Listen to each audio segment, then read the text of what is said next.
Good evening, brothers and sisters, families and friends, and welcome to the 2020 Working Families Award Celebration.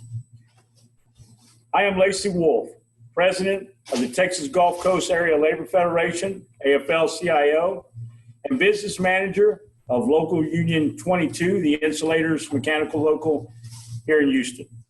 Thank you for joining us this evening for the virtual cocktail hour, followed by the main program at 7 p.m. We hope you'll stay for both. And I don't have a virtual cocktail. Normally, we gather together for this event, but due to the pandemic, the program will be entirely virtual this evening. Our communications team has worked to make this as dynamic and well executed as the Democratic National Convention was. But if we don't hit that mark, we hope you'll forgive us. Again, I've heard a well-crafted cocktail may help. Of course, I'm a construction worker, so what do you expect? The Texas Gulf Coast Area Labor Federation of the AFL-CIO unites the power of 95 unions representing 60,000 union members across 13 counties to advocate for working families in the Texas Gulf Coast. We mobilize our members and community partners to demand a fair shot at better lives for all working people, regardless of the color of our skin, which country we come from, or whom we love. You can learn more about us by visiting www.gcaflcio.org. We'll also post that in the chat, so you can click on that link and take a look at it under your chat button on the Zoom presentation. Our annual Working Family Award celebration provides an opportunity for the Gulf Coast labor movement to pause, to celebrate the gains we have made together, and to raise funds to support our work. Given the stakes in this November's elections, all the money we raise will go directly to fund our ambitions. Strategic plan for labor to have maximal impact on changing Texas this fall. You can find a summary of that program also on our webpage. I'll say it again, gcaflcio.org. Our program this evening will address both the upcoming elections and the critical work of the labor movement over the last 2 years. In a few minutes, we will host a live panel with AFL-CIO endorsed candidates in several of our priority races, as you see on our screen here.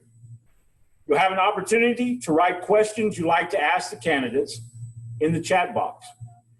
Our organizing coordinator, Linda Morales, will summarize the questions and direct them to the appropriate panelists. At 6:45, we'll have a 15-minute intermission, at which you can go get yourself a cocktail. At 7 p.m., we'll open the main part of our award celebration. We'll take stock of the work we've done over the last 2 years together. We're going to hear from former U.S. Representative Beto O'Rourke on the opportunities ahead for us to change Texas in November and present awards to Judge Lena Hidalgo and several unions for their outstanding work over the last 2 years. A tech tip: for better viewing of speakers, we recommend using presenter view, not gallery view, at the top right of your screen. At this time, I'll invite our Executive Director, Hani Khalil, to thank our sponsors.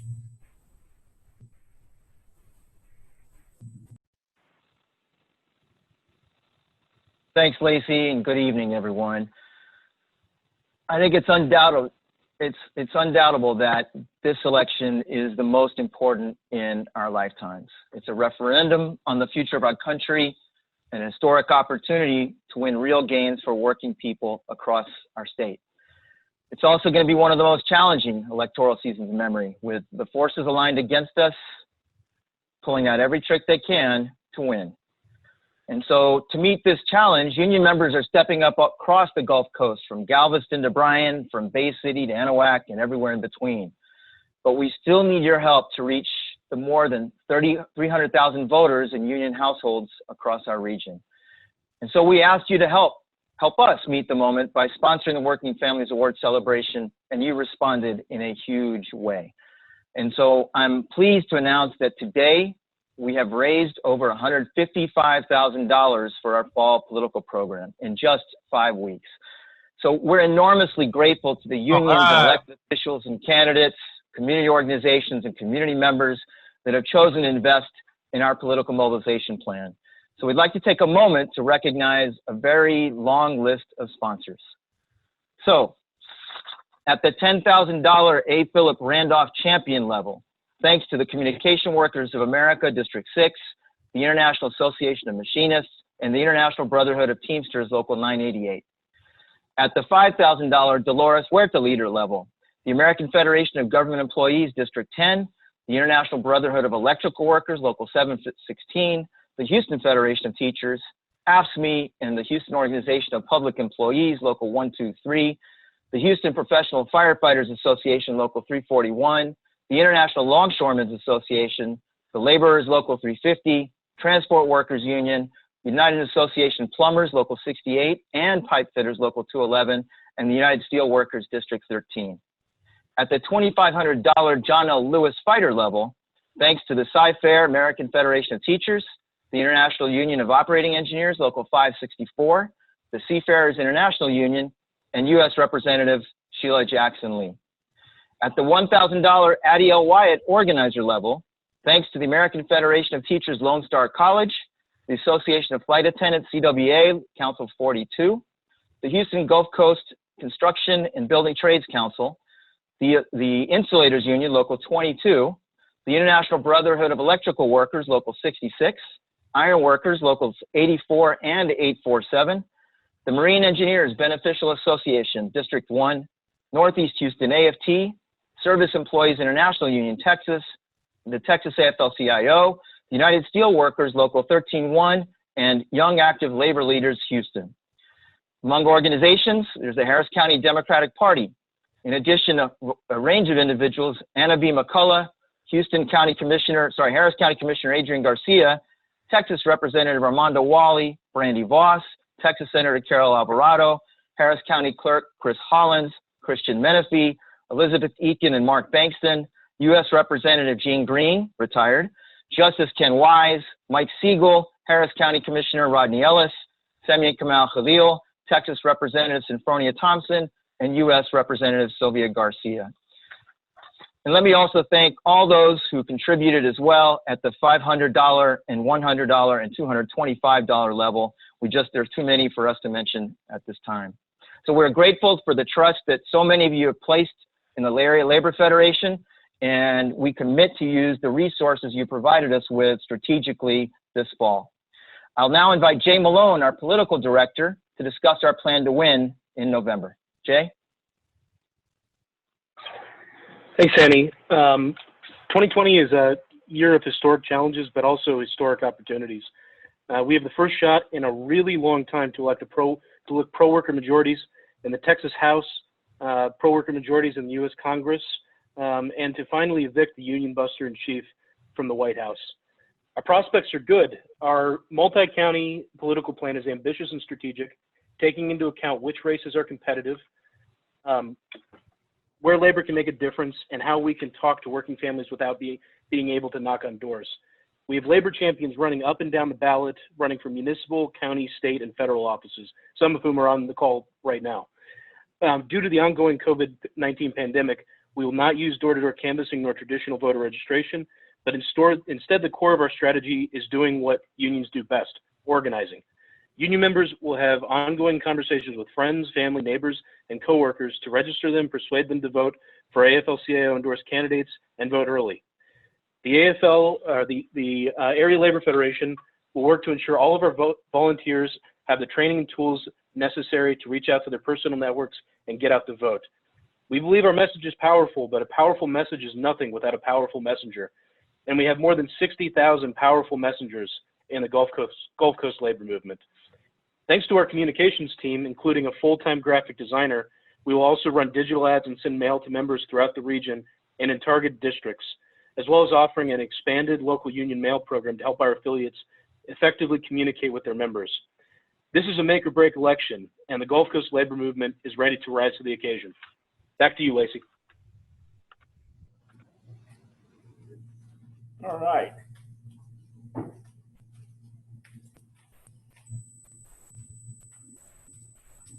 Thanks, Jay.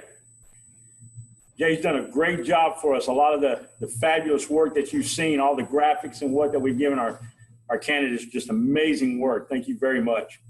Now we'll begin our panel with labor-endorsed candidates in several of our priority races. Our panel includes candidates running for president. Okay, well, we got a surrogate for Joe Biden. We have one for Congress, Texas House, and Senate seats, and the county commissioner. At this time, I would like to invite our candidates to say a few words. You'll have up to 90 seconds to discuss your commitment to labor rights and how you plan to expand protections for working people if elected. Remember, we are in a virtual cocktail hour, so handle this like you would if we were sitting around in the lobby of the hotel. We'll begin with Mike Collier. Mike Collier is speaking on behalf of presidential candidate Joe Biden. Take it away, Mike. Well, hello. I hope you can see me. It looks like I'm doing everything properly. Thank you so much for allowing me to say a few words. I'm not Joe Biden. I'm younger than he is, but I'm not as smart as he is. But I am his senior advisor here in Texas. And it's because of the work that I did when I ran for lieutenant governor. And thank you all so much for labor. It was very, very helpful to me. And we're in this together. And I also ran for comptroller. You know, Joe Biden comes from the middle class and has been pro-labor his entire career. And Kamala Harris comes from the middle class, and they grasp the middle class. They understand that working families are essential to our long-term national prosperity. And we have gotten to a place in our country where the top have it all, and it isn't right, it isn't fair, and it takes the form of wages that are unacceptable. It takes the form of benefits that aren't there. For some people, it takes the form of retirement security that's not available to them. And it's just not right. I wouldn't be supporting Joe Biden if he wasn't strong, pro-union. And I will tell you this, if you listen to him when he's out on the stump and he talks about good paying jobs, he says good paying union jobs, because that's where his heart is, and that's so important. So there's an awful lot that the President of the United States can do for labor, and it starts with wanting labor to succeed and getting participation rates up. And I know that Vice President Biden recognizes that until we get labor participation rates up, we don't have the negotiating muscle that we need to make sure that workers in this country are treated fairly, have the benefits, safe working conditions, and all the rest. So you know that you can count on Joe, and I'm very pleased to be helping him, and thank you so much for all that you do. And your canvassing and the virtual door knocking and the rest is going to make the difference. And last thing I'll say is, this is a winnable race. It's not in the bag, but it's a winnable race, and it means so much to us. So thank you for allowing me to say a few words.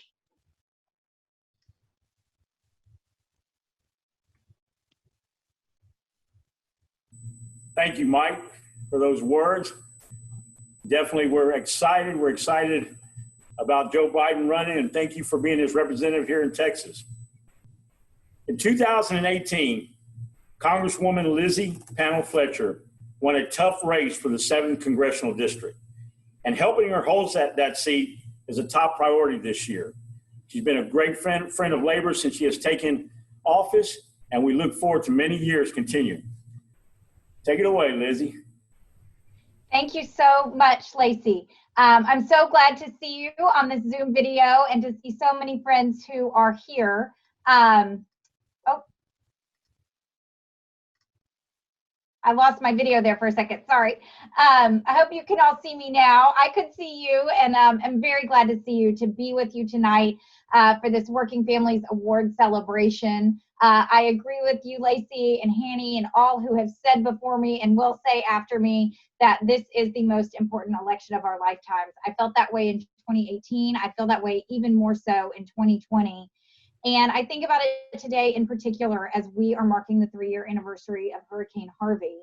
The challenges that are before us really remind us of the importance and the urgency of the lessons that we saw in this community then, which is what we can accomplish when we come together to work to help one another. And that's what labor organizations and their members who are gathered here tonight and who are doing the work every day are doing. They work together to lift up others for the benefit of everyone. And that's why it's so important to have champions in the Congress and in the legislature and throughout our government who understand and value that important work. So those are the values that guide us in this moment. They are the values that make our community and our country thrive. And that is why your work to elect those candidates is so important to protecting working families across our state and across the country. I am so proud to have earned a 100% record from the AFL-CIO this year in my first term in Congress, and to earn your endorsement this election cycle. I am grateful and proud of those endorsements, and I'm proud to be your partner. So I'm here tonight to thank you for all that you do every day and all that you will do in the next days leading up to the election, the most important election of our lives. So thank you so much. I'm glad to be with you, and thanks so much for all you are doing.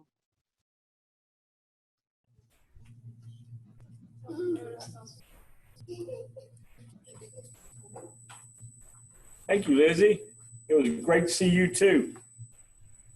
Next up, Sri Preston Kulkarni is running for the 22nd Congressional District, including parts of Brazoria, Fort Bend, and Harris County. He couldn't be with us this evening. He had a previous conflict, but he sent a pre-recorded message.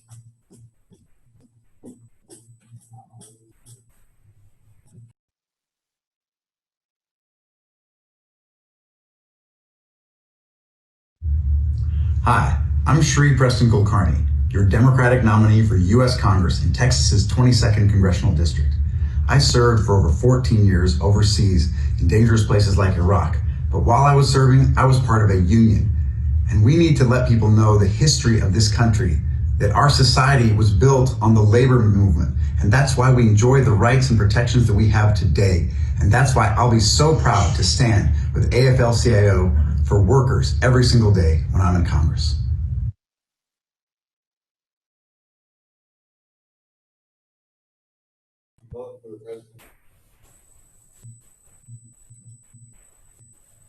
Thank you for that, Sri.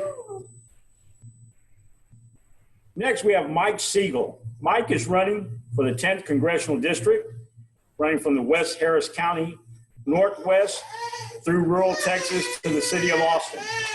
Good evening, Mike. Howdy, Lacey. Good to see you. Looking sharp. Honored to be with you all. And thank you so much to the Texas Gulf Coast Area Labor Federation for helping me win this nomination in the Texas 10th. And it's together that we're going to win this race in November. I can't wait to join Lizzie Panel-Fletcher, Sri Kulkarni, and many others to fight for good jobs, healthcare for all, protections for the labor movement, and make sure we can all join a union when we want to. And I'm running in a race where labor can really make the difference. The Texas 10th joins two powerful labor councils on the Austin side and on the Houston side. And it's labor that can really make the difference, whether it's the building trades, the teachers, the communication workers, SEIU, you name it. We have a powerful labor movement that can make the difference in this race. And I do think it's labor that has the answers to the crises we're facing right now, right? We're fighting for good jobs during a time of massive unemployment. We're fighting for universal health care at a time when basically the health care is life and death for so many people. And, you know, as the Postal Service is under attack, threatening hundreds of thousands of jobs, who's standing up? It's the labor movement. As workers are called back to unsafe workplaces without PPE and testing, who's making sure we have safe working conditions? It's the labor movement. And so on so many fronts right now, all of you are leading the way to fight for working class Americans. And I think that's really going to resonate with voters this fall. So I'm really honored to be with you, Lacey and Hanny, and all of you here today. You know, whatever I can do, please let me know. Obviously, we've got this storm coming in, you know, Thursday morning, Wednesday night. And so whatever my campaign can do to be of service, happy to do that. But really honored to be with y'all and look forward to working with you to flip this seat in November.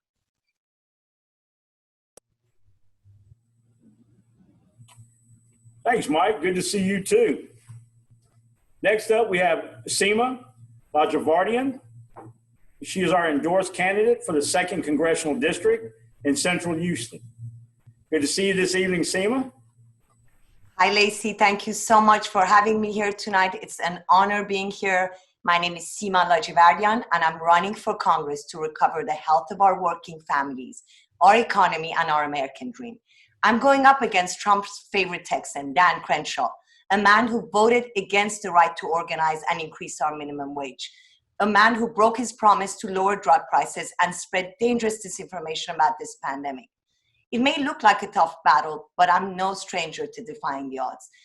I am talking to you as a breast cancer survivor who understands the life-saving power of healthcare. I'm speaking to you as a mother who understands the tough choices our families are facing. And I'm speaking to you as an immigrant who fled the political chaos of a revolution, found refuge in this beautiful country, and worked hard for my American dream. And that dream is in jeopardy. We're living in a nation where hundreds of thousands have perished from coronavirus, where our essential workers are being underpaid and underworked, where our voices are not being heard, our needs are not being met, and our backs are being pushed against the wall. And I'm here to let everybody know that I'm listening to you, I see you, I am here for you. We deserve a congresswoman who will fight for our high quality, affordable healthcare, who will fight for our right to organize, who will fight for our unions, our workers, our families. That's the congresswoman you deserve, and that's the congresswoman I will be. I believe in Texas because Texas believed in me, and I won't rest until my neighbors are represented.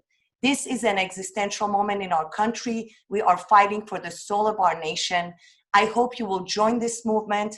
I am grateful to be endorsed by the AFL-CIO and cannot wait to win this in November together. Thank you. Thanks, Seema. Good to see you too. 2 years ago, we helped elect Gina Kalani to Texas House District 132 with a lot of help from the power of labor. It's also in the Katy area. It is one of the seats that we now must defend. Gina could not be here this evening, so she sent a pre-recorded message.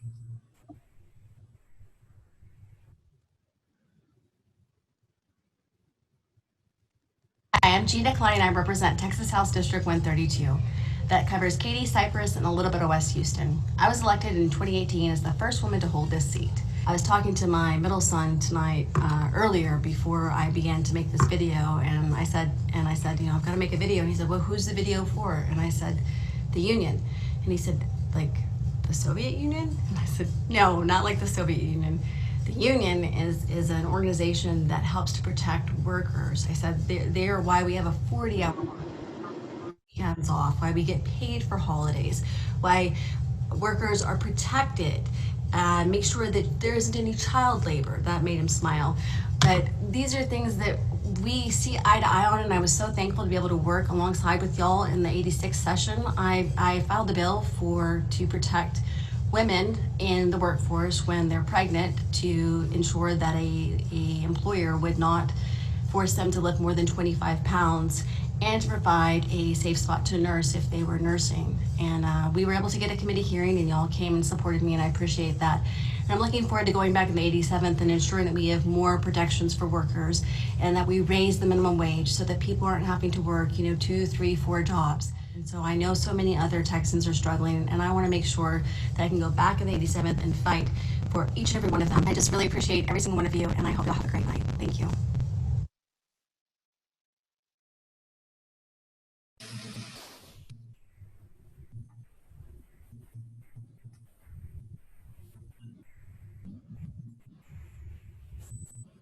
Thank you, Gina, for that message.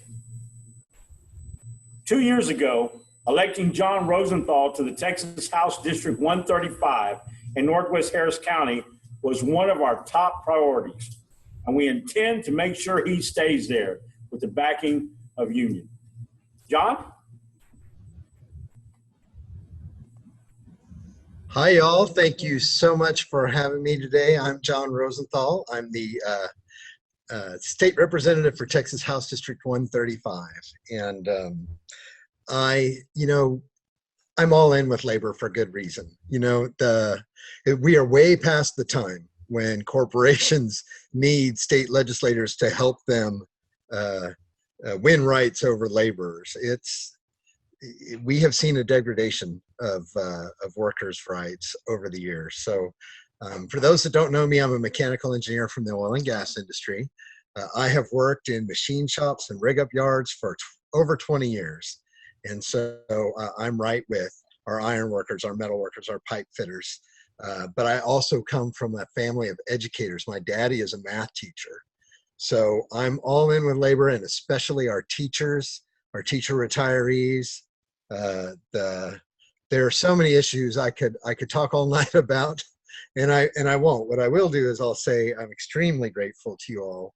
I'll say that while I'm in a tough race, and I promise, after defeating a 24-year conservative GOP incumbent, the governor and the GOP are coming after me.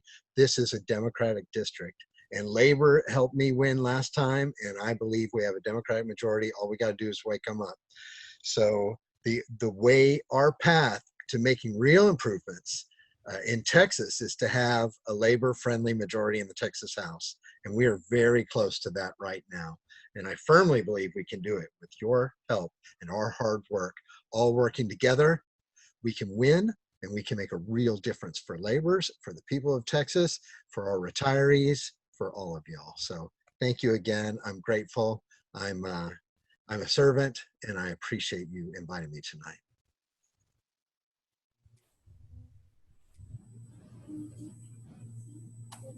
Thanks, John. Thank you very much for your hard work. We're excited to help Akila Basie flip the Texas House District 138, which surrounds the Addis Reservoir in West Harris County. Good evening, Akila. Good evening, Lacey. Can you hear me? We're good? Okay, well, good evening. Thank you guys so much for having me. My name is Akila Basie, and I am honored to be endorsed by AFL-CIO.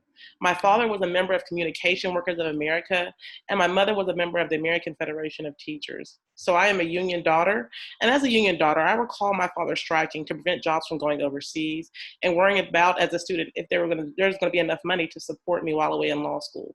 As an attorney, I have consulted on cases where there was a clear abuse, but the road to recourse was simply too expensive for the average person to afford.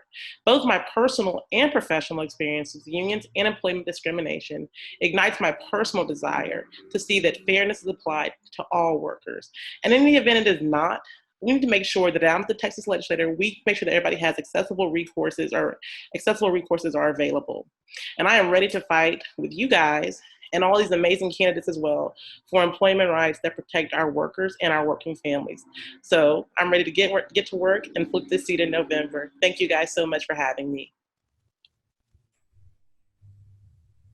Thank you, Akila. We're looking forward to standing behind you for your fight for us. Ann Johnson is our endorsed candidate for Texas House District 134 in the vicinity of Rice University. Good evening, Ann. Thank you, Lacey. Good evening. Like you all, I will fight for working families, invest in our schools, and expansion of healthcare coverage for our current millions of uninsured Texans. I will work to ensure that we are investing in ordinary Texans and small businesses during this pandemic so our communities can build back from this economic recession stronger. 2020 was always going to be an important election because next year, your state legislature will redraw our political maps for the next decade. Texas Democrats have a strong chance to take back the state house, fight for fair maps, and provide a check on Governor Abbott and the Republican agenda. But 2020, with both COVID and now Hurricane Laura barreling down on the Gulf Coast, we are reminded that our health, safety, and security is dependent upon labor. When many are told to stay home, many of you will rush into action to restore our community. Thank you. We are grateful for your service, and I hope that you and your family remain safe through both of these pandemics. I am proud to carry your endorsement, and I look forward to fighting for and with you in Austin next year. Thank you, Ann. Thank you for your belief in us. Next, we have Sarah DeMarchant, excuse me, because I want to say Demarchant, which we went over that a little bit earlier. She is running for Texas House District 26, taking in Sugar Land and Richmond in Fort Bend County. Good evening, Sarah. Good evening. Thank you. I am Sarah DeMarchant, Democratic candidate for State Representative of House District 26. Thank you. It is an honor to be here tonight, and I sincerely appreciate having your endorsement. For over 10 years, I have been an advocate. As the Organizing for Action Fort Bend chapter lead, things I have partnered with our beautiful, diverse community of Fort Bend County includes hosting immigration reform seminars addressing ending racial profiling, ending SB4, and ending the Muslim travel ban, hosting the first Fort Bend County Women's Equality Summit, addressing reproductive rights, access to equal leadership opportunities, and better funding public schools. I've also championed many efforts supporting the LGBTQ community. I have a history of working on behalf of working families. I have attended the Obama administration's White House Summit on Working Families and worked on initiatives with the administration. I also received the administration's recommendation for an invention of an app to end the pay gap for women that won the grand prize and Women Innovation Mobile Award against teams from Carnegie Mellon and MIT. I will continue my efforts championing the needs of working families, including equal pay for equal work, standing with strengthening unions by working to bring more good union paying jobs to Fort Bend County. I, Sarah DeMarchant, need your help and your support to bring this passion and work ethic to Austin. Can I count on you to continue to support me and help advertise so everyone is aware of the campaign? We have thousands, as you know, thousands of union members that live in Fort Bend County and HD26. Learn more about me at the campaign website, www.democratdemerchant.com. In fact, be sure to tell all your family and friends to vote for me, Sarah DeMarchant, to be the next state representative of House District 26. Thank you, Sarah. And the power of union is behind you as an endorsed candidate for our labor movement. Next up, we have Susan Chris. Susan Chris, I can speak on personally because Susan and her family has helped the insulators through hard times back in the 70s and 80s when asbestos was killing many of my members. And they passed legislation throughout the state of Texas which spilled over across the country and protected insulators and also banned asbestos, which killed many people. So she is near and dear to my heart. And I'd like to say Susan Chris is running for state Senate, for Senate District 11, which stretches from Pearland and Pasadena, southeast to Galveston County. Good evening, Susan. Thank you very much, and I'm so glad to see everybody. Had to evacuate today, so I'm not in my normal place, and my dogs may make some noise. I grew up in a union house, and my dad grew up in a union house, and I had many aunts and uncles and cousins who were all part of and working for Local 211 in Galveston. I've grown up in union halls and on picket lines. When I was in college and law school, my dad was in the House of Representatives in Austin, and he was chairman of the Labor Committee. As a college kid and law student, I used to go down there and watch those hearings and watch the behind the scenes and pay attention to all that. They don't even have a Labor Committee anymore. That's one of many, many differences. I became elected a judge, and I served for 15 years as a district court judge, and I got elected with the help of labor. While I was judge, I was assigned to preside over all of the explosion cases that happened out of the BP explosion in Texas City, where several people were killed and thousands of people were hurt, many, many very seriously. Two things happened that I want to mention. Number one, Becky Moeller, who was then president of the Texas AFL-CIO, and others asked me to let the trial be televised so that union members could learn from it and not make the same, and learn how to prevent those kind of disasters from coming and from happening again. So we did that. The other thing that happened was I was asked to order the CEO, Lord Brown, in London, the CEO of British Petroleum, BP, to be deposed to explain under oath why he agreed or why he ordered costs to be cut relating to safety measures and equipment maintenance that resulted in the deaths and the serious injuries. And I ordered that. And usually CEOs don't have to take depositions, but in this case, they fought it, was appealed, and he ended up having to testify about that. I take this very seriously. This is a winnable race. People talk a lot about how we can flip the House. But when you look at my district, it overlaps with all those races that people say could be won, including Shree's race, which Shree has the Pearland area, which is a part of why he's going to be able to be elected because of the demographics that have changed there. Well, my district overlaps with the good parts of Shree's. So this is doable for many, many reasons. So we have to push, fight voter suppression and fight all the dirty tricks and get back into Austin and Washington and make things right for working people. Thank you very much for having me and for all that y'all do and have done for me and have done for the workers of this state and country. Thank you, Susan, very much. Michael Moore is our endorsed candidate for Harris County Commissioner, Precinct 3, overlapping many of our priority House and congressional districts in Western Harris County. If you think we've got a lot done with the 3 that we have in now, imagine if we add Mike to the mix. Good evening, Mike. Howdy. Can you see me? There we go. Thank y'all, Gulf Coast Labor Federation. I really appreciate it. Man, it was an honor to have your endorsement. I won the primary. I won the runoff. I'm running for Harris County Precinct 3.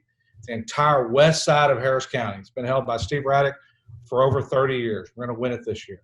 It meant a lot to have your endorsement. I've been working with labor since my 20s, helping get good labor candidates elected.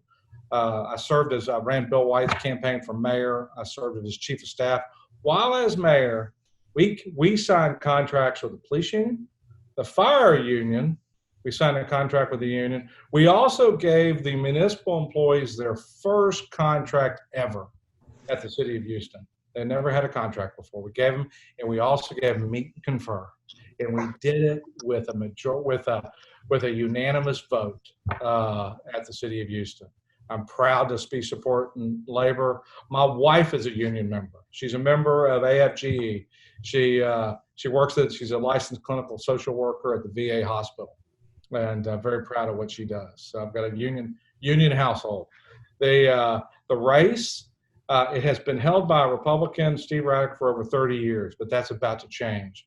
Beto won it in 2018, and just since 2018, there have been 67,000 new registered voters, a total of 630,000 registered voters, over 10%, and they are diverse, and the majority vote Democrat. So we're going to take this. I really appreciate y'all's support.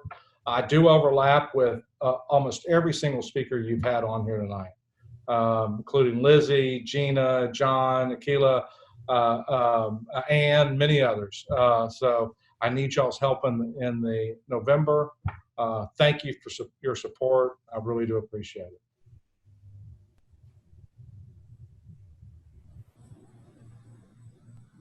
Thank you, Mike. Now I'd like to thank all of our endorsed candidates for being here tonight. And also, amazingly, I know y'all like to talk, but we kept right on time. Perfect. Now we begin the interactive segment. First, let me ask all the candidates to please turn your videos on. Go to the bottom left-hand side and turn your videos on. Our moderators will pose a couple of questions to kick off discussion. In the meantime, I'd like to invite all of our participants to write questions in the chat box. Of course, the chat box is down there in the bottom of your screen where it says chat, and everybody's been talking on it this evening. Just take a look at it and type in a question you may have. Please direct your questions to a specific candidate or candidates if you like. I'm going to start it off this evening. My first question is for Mike Collier, former candidate for Lieutenant Governor, as he said, senior advisor to Joe Biden. After 4 years with a union buster in chief in the White House, we're badly in need of change. How will Joe Biden fight to expand the rights of workers and repudiate the shameful legacy of Donald Trump?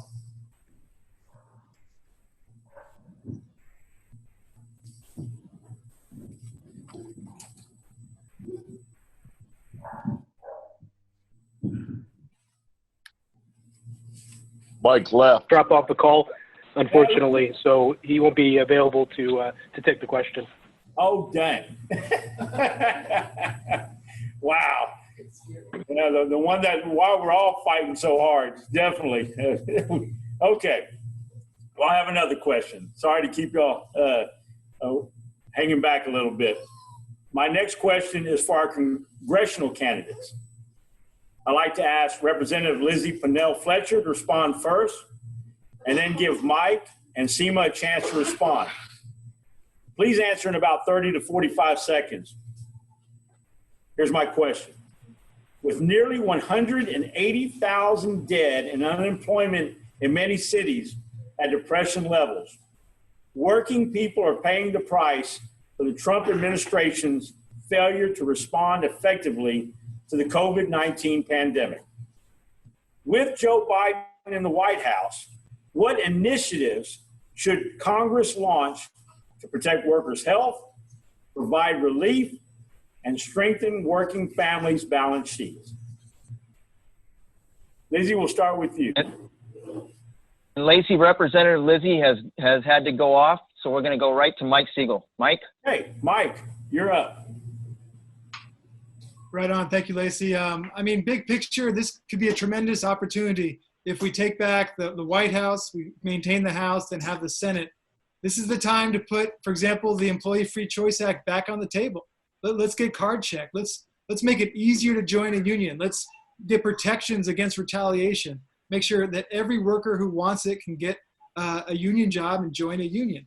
And then let's create some new jobs using that federal spending power. Let's not just use the federal treasury to prop up the stock market, let these big corporations buy back their own stock. Let's make sure that we can create good new jobs. I think this is a moment to invest in infrastructure. For example, as we face another potential huge flood event, why haven't we built up our flood control infrastructure here in the Houston area and then across the country? Let's look at our energy grid. Let's look at housing. Let's use the federal government to create good new jobs, just like we did to get out of the Great Depression, 80 some years ago. Now's the time to invest in the American people, rebuild the middle class. Great. Thank you, Mike. I appreciate that. Seema, the same question to you. Of course, look, we're in the middle of a health crisis. Texas is already the least covered state in the nation. Before COVID, it was 1 out of 5. Now it's 1 out of 3. So it's so important that we open up enrollment and we allow people to be covered by insurance. Many people don't know that you only have, unemployment rate has soared. We've had over 11,000 deaths here. And we have to make sure that we open enrollment for people who have lost their jobs, and there's only a 60-day window there. And of course, we have to push our state to cover Medicaid and open, Medicare for all. And, we are the only country in the developed world that don't have paid sick leave. So I would really push to make sure that we have paid sick leave to help everybody in the economy. And really, the other thing is right now, it is so crucial that we get the unemployment checks to our workers that are out of jobs already.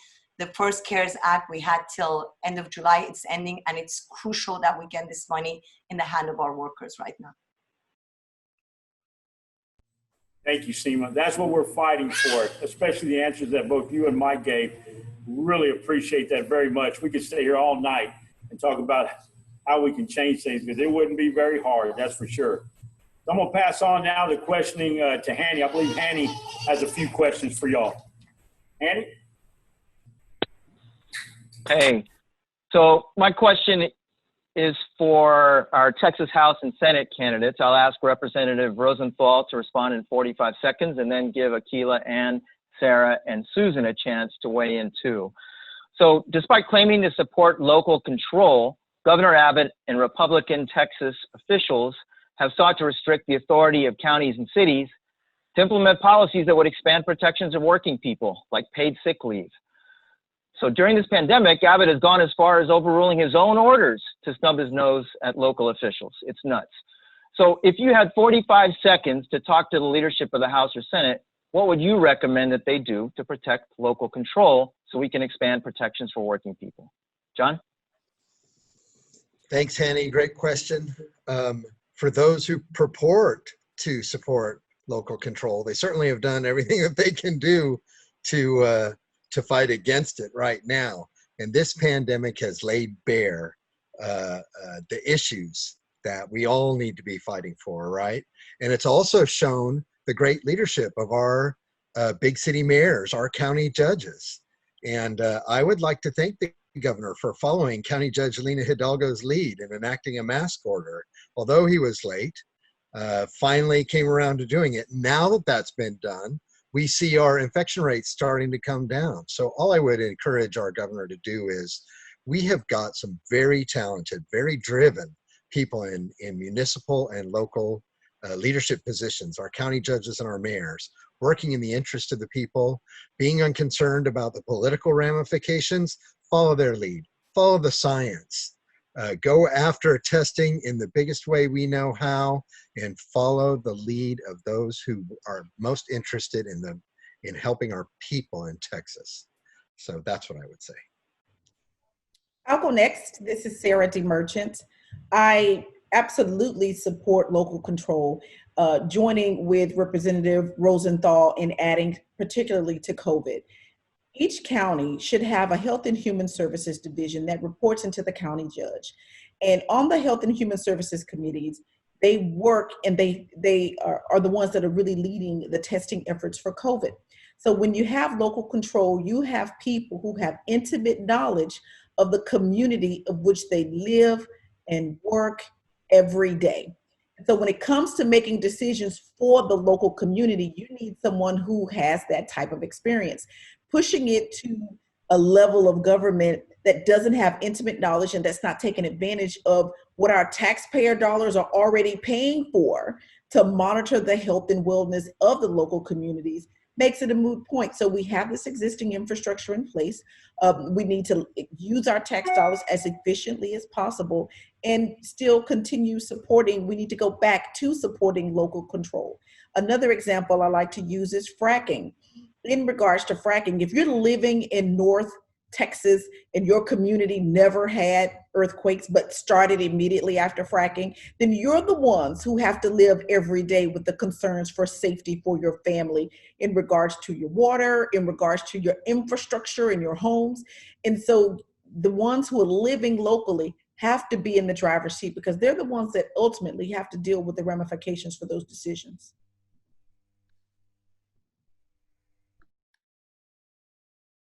Yes, while I would agree with what's been said previously, I would also say one of the things we have to do is the legislature stop preemption. And preemption is where the governor has gotten the Republican legislature to shut down local control on important issues, just as mentioned by Sarah, on environmental issues. They've also done it around common sense gun reform. And so Governor Abbott's all about local control until he doesn't like the policy that's being implemented by local control because of partisanship. And that's exactly what we have seen here under COVID. We've seen his complete failure at leadership. When Houston was doing it right and flattening the curve, he jumped in on partisan grounds. And I've always thought there would be a tipping point to his partisanship. And I thought a global pandemic of which thousands of Texans were going to die would be it. But clearly he has shown otherwise. And so that's why we absolutely have to take the House and push back on some of his efforts. I absolutely agree with what everybody just said. However, what we need to make sure, and what I would tell Greg Abbott, is that corporate priorities should not interfere with local democracy. In Austin, the job is to set the bare minimum standards. It is not to trample up on the rights if local communities want to expand those rights. Each of our communities, they understand their diverse needs, and they know best what their communities need at the local level. And that's where the local government should be able to expound upon their rights that we set in Austin. The standards that we set in Austin are supposed to be the floor for rights for people, not the ceiling.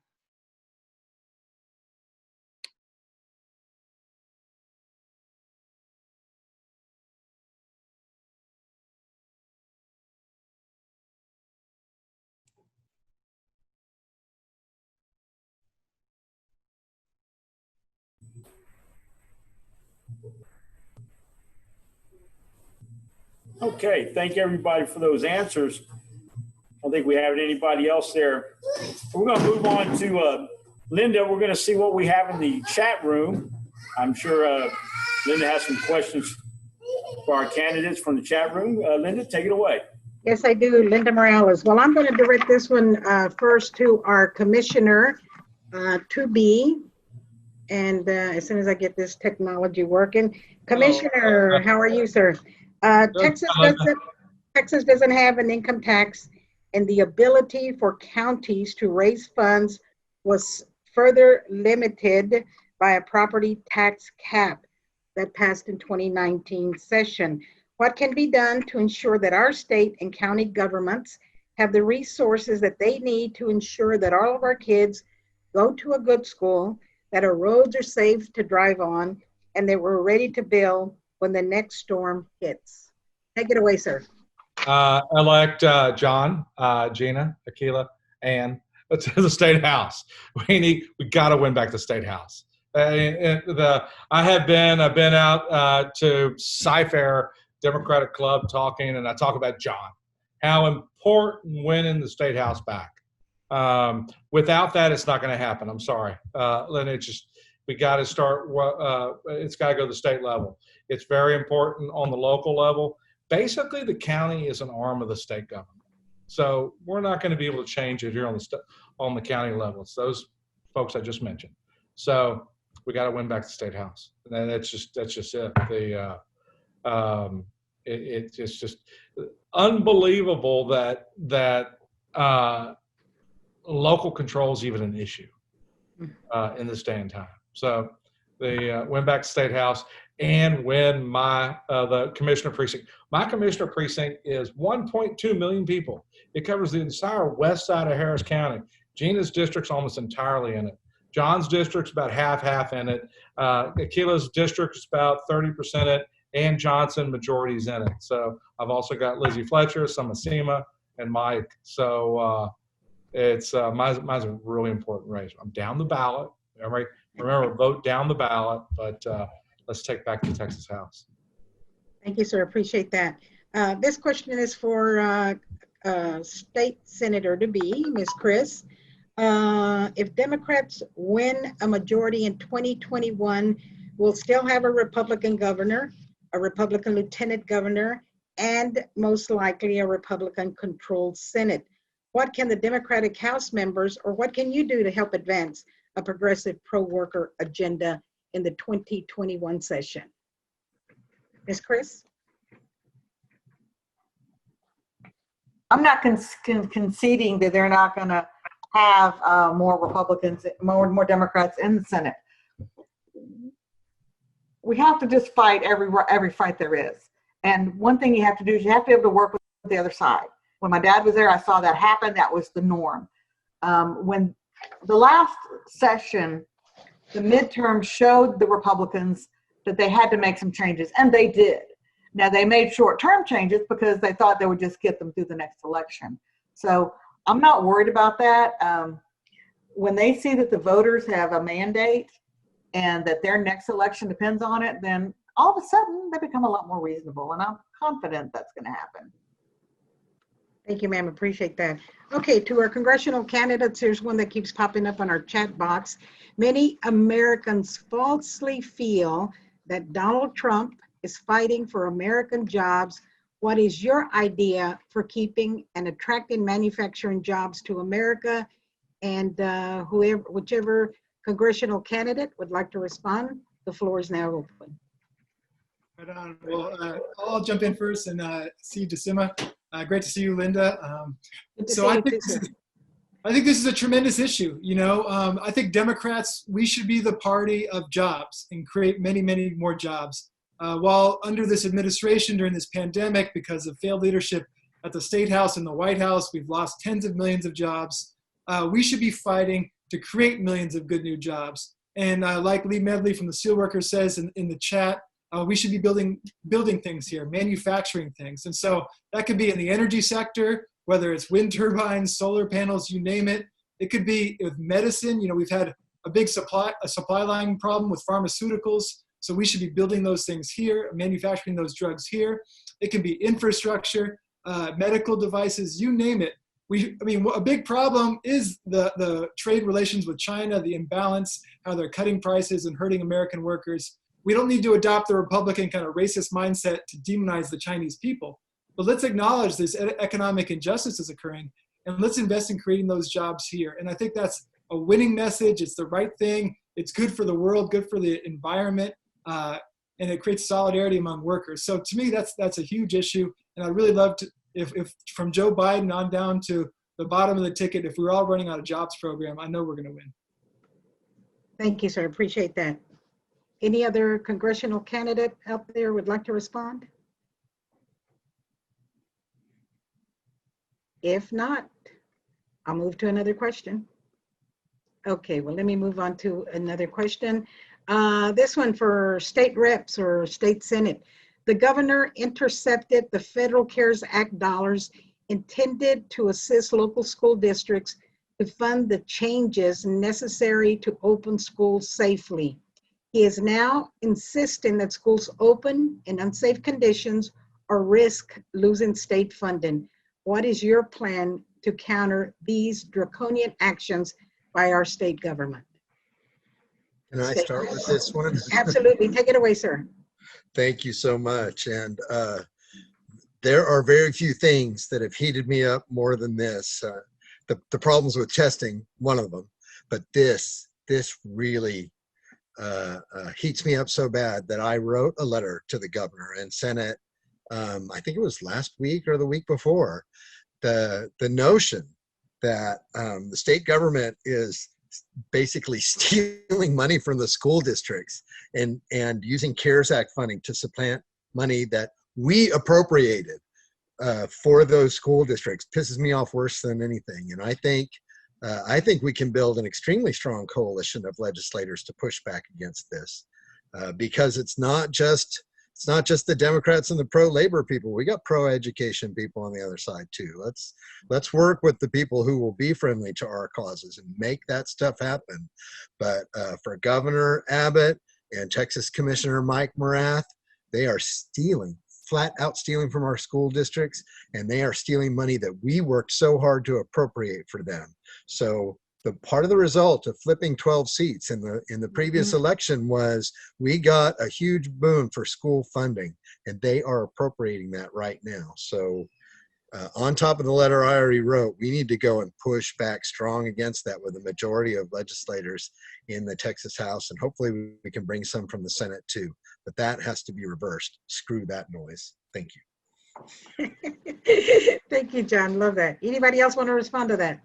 Yes, this is Sarah. I would like to respond and saying this goes back to having respect for what's happening locally. In regards to the COVID-19 pandemic, there are some areas that have higher infection rates than others. It would be irresponsible in an area that has a significant community spread to risk the lives of our educators, our children, families, and elderly family members that are exposed to the children. So I think in this instance, it's something that we should definitely engage and mobilize. I agree with Representative Rosenthal in regards to the safety for our educators, our children, and our families. I'm sure there are many people across the aisle who want to put that to the forefront. And so it's something that I definitely do not agree with what he has done. And I agree, it's something that we've stripped enough funding from public education, but they do need to be able to make the right decision in regards to safety. Working as an IT professional in security for over 20 years, you learn a lot about business world, business case scenarios, and you tie technology to solve those solutions. And the one most important thing we always knew was when it comes to risk of life, you must keep it as minimal as possible, because that's the one thing in the world you never get a do-over with: loss of life. Thank you, ma'am. Exactly. Governor Abbott is tucked away in the governor's mansion and now risking putting kids, their health, their family's health, and their teachers' health at risk. And so playing this game around the budget or the economy to threaten the health and safety of those individuals is absolutely inappropriate. But we shouldn't be surprised because we saw Governor Abbott do the same thing with the city of Houston around Harvey funds. And as John said, or Representative Rosenthal, we have seen this movie before. When Republicans had a down budget in 2011, they solved it by gashing $5.3 billion from public education and slashing 10,000 teacher jobs. So we should not be surprised that in a moment of crisis, the governor is again attacking public education for financial reasons. And so that is exactly why we have to take the Texas House, have some kind of a balance against them, and start to stand up for the protection of every child in this state and every teacher.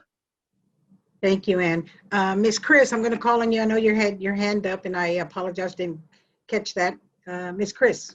Thank you. The problem is the reason that there has been no respect for local control or concern for the safety of the children and teachers is because there's been partisan control.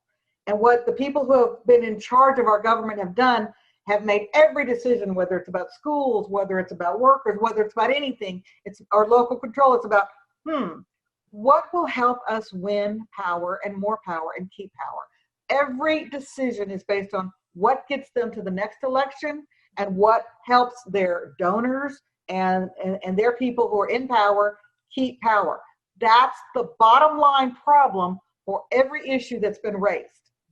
When the people who are elected take an oath, so help me God, and that oath is to support the Constitution, which both preambles for both the Texas and state are, you're taking an oath to put the people first, the general welfare of the people. It's in the preamble that you're taking the oath to.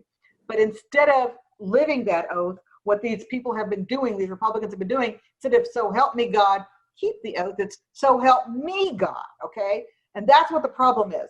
And that is what's got to stop. And when you have people who are elected who are either Democrats and or labor candidates, they're going to think about, okay, what's the best thing for the people in my district, the people in my state, the people who are who have jobs, the people who are putting their lives on the line as first responders, the children, the teachers.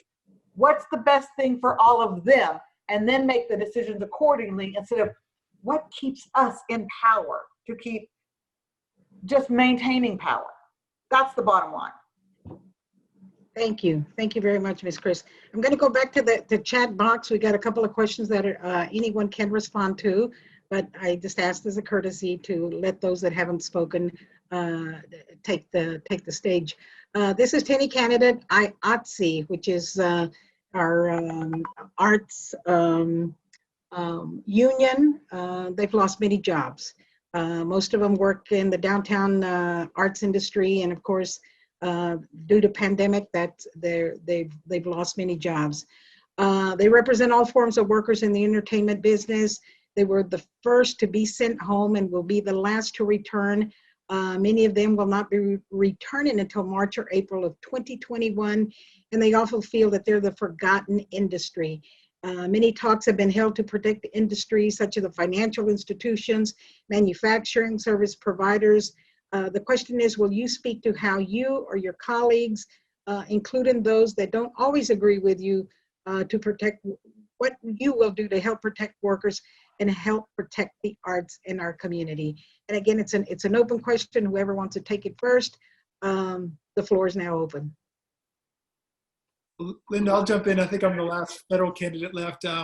So Mark Grady, I think this is a key question. And it really goes to the flaw of how the federal government has responded to depend so much on the unemployment system. Because as we saw in Texas, to basically get around paying people unemployment benefits, they reopened the state too early, and that forced people to choose between going back to an unsafe job. It created all these problems. And over 100 Democrats in the House signed a bill called the Payroll Protection Act, which would have basically kept people on the payroll as long as the crisis endured. And to me, that would have been a much better investment. Then you wouldn't have had to go on unemployment. You basically, for folks who couldn't go to work, would have been paid to stay home. And that would have just kept money in the community, would have kept a roof over our heads, staved off evictions. It would have had so many positive benefits. And the cost of that would have been less than the investment in the stock market. I mean, they've made trillions of dollars of investments in the stock market to keep those prices up. Why couldn't we pay a similar amount to protect workers, and let people have an income, and also stay home and be safe. And so to me, big picture, the answer is we need to get labor at the table when all these decisions are being made. Right now, labor is not at the table, and we're seeing the terrible impacts. Thank you, Mike. Appreciate that. We'll let one other person answer, and then we'll go to one last question. Anybody else would like to answer that? Here, seeing none, I don't see a lot of, can't see everybody on, but then I'll go to another question here. And it's for anyone. Racial inequality is embedded, deeply embedded in American institutions and throughout our society. What initiatives would you spearhead to address systemic racism in America? And the floor is now open for anyone. A lot of the answer to that is in criminal justice reform. There are minimum sentencing guidelines that need to be changed. There's a lot of things in the penal code. There's a whole lot of different parts of criminal justice reform that are necessary because of the systemic racism. That's not going to take care of all of it, but a major chunk of what is holding people back is the criminal justice problem. Thank you, Ms. Chris. Anyone else would like to respond? I will. Thank you, sir. So this was part of this. This was one of the things that motivated me to run for office in the first place. And right now we have a moment to seize upon in our country where I'm 57. I just turned 57. I'm coming up on 60 years old. I have seen too many of these moments come and go. This is the time to make it happen. And I'm all in with Susan Chris and the criminal justice reform. There are a number of areas that we can address, and I've got a whole slate of them working on legislation. The Texas Legislative Black Caucus has already drafted the George Floyd Act, which is going to promote a bunch of these initiatives. So I'm all in with that. And the things that doesn't include, I'm going to be pushing for those too. So there's a bunch of stuff we need to do, but starting with criminal justice reform, that's a big deal. Good deal. Thank you, sir. And I believe you had your hand raised. Yes, I completely agree with what's already been said around we need criminal justice reform. But I believe, because I do indigent criminal defense today, along with protecting victims of sexual exploitation, and a common theme of individuals who are trapped in that revolving door of criminal justice is many of them have not had the benefit of education or help. And so I believe a fundamental issue that we have to restore, which is what we will do with taking the House, is beginning to work on these issues of ensuring that all people in Texas have the opportunity of public education and health. And Mark, I want to also recognize that recognizing the arts and the creativity is part of that community effort. And when Republicans had the House, as they have in 2017, they cut 28% from funding from arts. And so this is where we get around the fundamental issue of where do you value our community and where do you spend your money? And I believe we can spend it in allowing that every child is healthy and an opportunity to thrive. Thank you, Anne. Appreciate that. Okay, Ms. Basie, go ahead. Yes, I was. No, so thank you. But I think what we need to look at is, while we look at criminal justice reform, education, and health reform, it's also just a reform in our policies and our priorities. Specifically in my area, which really bothered me, is we just saw President Trump talk about decreasing housing for the suburban areas. And like that would have been applauded by areas like mine. And what we know what that means is that you're saying that you're specifically and intentionally keeping minority children outside of good schools, away from healthy communities, away from food deserts, and giving parents that time to have a job that they could actually a better paying job. And so when we're looking at that, I think that that's something that we need to make sure that we are not just including in a lump sum, but actively and specifically prioritizing in our state house these discrimination and disenfranchising laws that are the sentiment of so many people in the state house currently. And while many of them are much more astute and smarter than to specifically say them. I'm glad that we're now saying those quiet things out loud, and we need to go now and say, you made it clear where you stand in these positions, so now we need to specifically address these positions and make sure that we are creating equity for all of our students and for all of our families across the board. Thank you, Ms. Basie. Listen, I want to thank all of you. Such great questions, answers, participation. Give yourselves a hand. And I'm going to turn it over to Mr. Brother Lacey Wolf. Thank you all.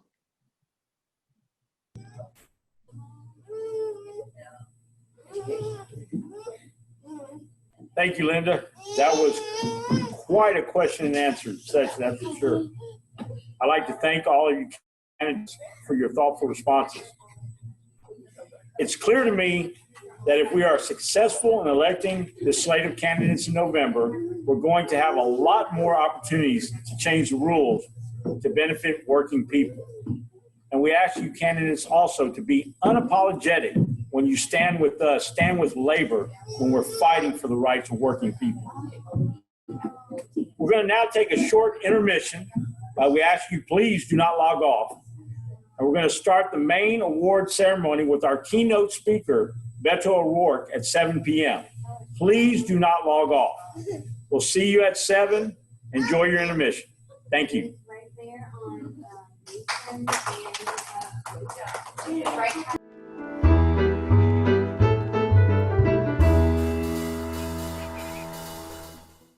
Good evening, everybody, and welcome to the 2020 Working Family Awards celebration with your host, the Texas Gulf Coast Area Labor Federation, AFL-CIO.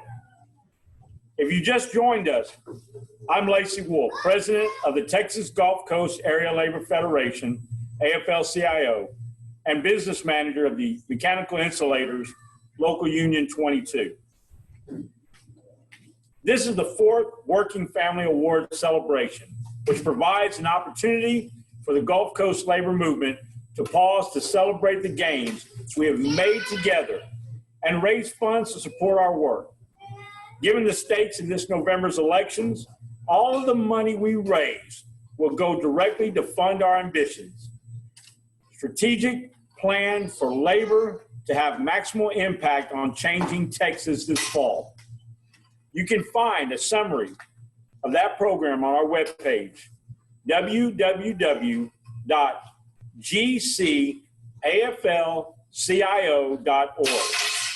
You can see that also in your chat at the bottom of the screen. Again, that's gcaflcio.org. I want to acknowledge all my brothers and sisters, our 22 executive board members, for putting their time and resources into working together to build a Texas where every working Texan has a fair shot at the American dream. A huge thanks to our staff who have worked so hard to raise funds and put this evening's program together while working remotely and continuing to move forward on our multiple campaigns. And let me thank our sponsors. Without you, we couldn't do this. We have raised $155,000 in 5 weeks. We asked you to help us raise the resources needed to communicate with voters in union households in the Gulf Coast counties, and you responded. We'd like to thank our $10,000 sponsors. We had a $10,000, the Philip Randolph Champions Pledge. From the Communication Workers of America. Excuse me, let me get a little bit closer. My glasses aren't quite magnified enough. There we go. The International Association of Machinists and Aerospace Workers. And also the International Brotherhood of Teamsters. Our Dolores Huerta leader, the $5,000. The American Federation of Government Employees, the AFGE. The International Brotherhood of Electrical Workers, IBEW, Local 716. The Houston Federation of Teachers, Local 2415. ASME and Houston Organization of Public Employees, HOPE, Local 123. the Houston Firefighters Association, 341, the International Longshoremen's Association, the ILA, the laborers, pipeline construction workers, the laborers, 350, the transport workers, TWU, United Association of the Plumbers, Local 68, United Association of the Pipe Fitters, Local 211, and United Steelworkers.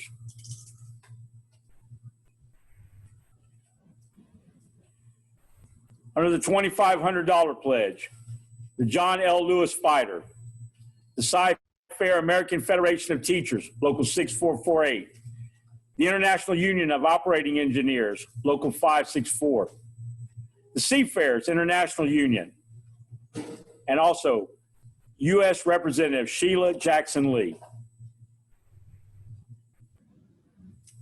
The Addie Wyatt Organization for $1,000. The American Federation of Teachers at the Lone Star College. The Association of Flight Attendants. The Houston Gulf Coast Building and Construction Trades Council. The Insulators, of whom I'm a part of, Local 22. The International Brotherhood of Electrical Workers, Local 66. The Iron Workers.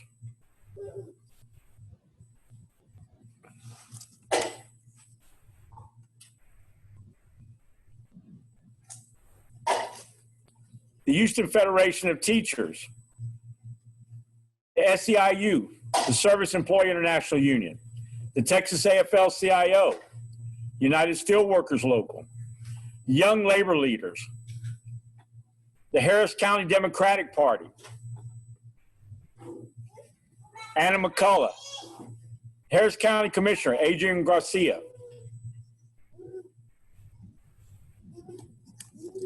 Texas Senator Carol Alvarado. Harris County Clerk Chris Hollins. Christian Menifee.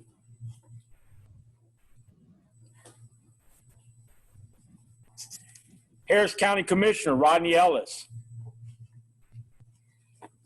Representative Sophronia Thompson. U.S. Representative Sylvia Garcia.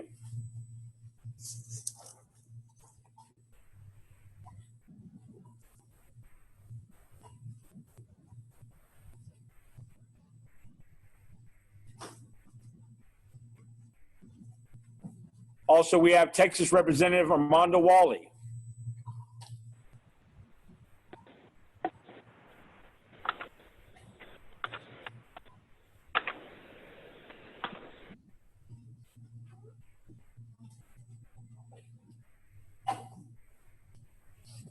And we definitely appreciate all others.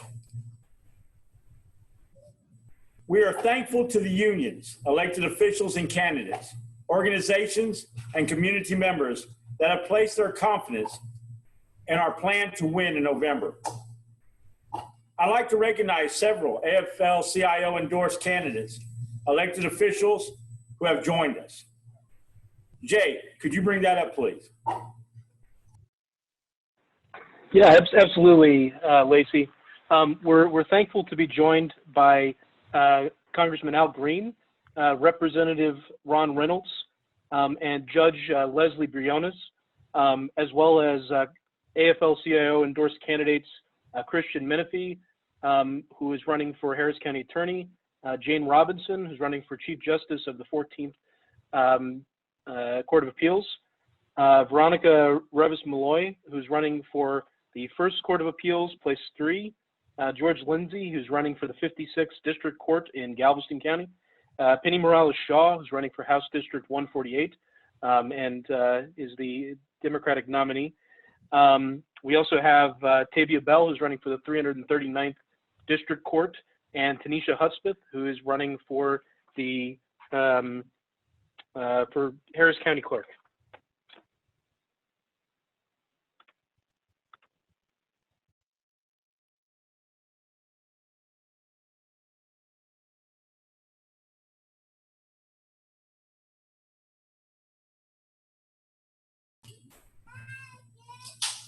Thanks, Jay. At 5:30, our our VIP cocktail hour, we had the chance to interact with a dynamic panel of candidates in priority races for the labor movement. Our program for this segment includes Texas's own former Congressman, Senate and presidential candidate Beto O'Rourke. Beto will discuss what is at stake for working people in November, lessons from his transformative campaign for U.S. Senate, and what we must do over the next 9 weeks to win. We will present the Working Families Champion Award to Harris County Judge Lena Hidalgo for having fought to protect the health and life of working people during the pandemic, despite a chorus of critics from the right, and for the working to transform local government to be responsive to working people. We will bestow awards on 4 unions for their effectiveness in growing the size of the labor movement and effectiveness in advocating for their members in the legislative arena. And we will bestow posthumous lifetime service awards upon 2 labor movers and shakers who left us too early. So please stay with us. Now I would like to turn it over to our Executive Director, Hani Khalil, for a brief review on the work we've done together over the last 2 years. Hi, good evening, everyone. It's good to see you. When Gulf Coast unions decided to merge 5 labor councils into a multi-county union labor federation, it really wasn't clear if this experiment was going to work. The vision was that as the region's population and economy had grown and changed, the AFL-CIO needed to adapt, and that if we reorganized and combined resources and modernized our programs, we could become a renewed center of power building for Gulf Coast workers. 5 years on, I think it's fair to say that the experiment has succeeded. We're convening tables to coordinate work where gaps existed. We're building unions' capacity. We're adding value to our affiliated unions' work and strengthening a culture of solidarity and activism across the Gulf Coast. So let me just highlight some of the progress we've made together recently. Politics. So in 2018, we knocked on 80,000 doors and had more than 14,000 conversations, our largest electoral program to date. 80% of our endorsed candidates won their primaries, and we were key to flipping State House Districts 132 and 135 and helping to sweep down ballot races in Harris County. To do our part to make sure that everyone in the Gulf Coast is counted in the 2020 census, we knocked on almost 20,000 doors and made over 150,000 phone calls to union members and members of the general public, including in languages like Spanish and Vietnamese and Chinese and Tagalog and Arabic, populations that are often undercounted. This fall, we have 11 competitive Texas House races and 4 competitive congressional districts in our region. And races for those seats, frankly, are often won by less than 1%. Every vote counts. Union members can make a difference in every competitive race in our region.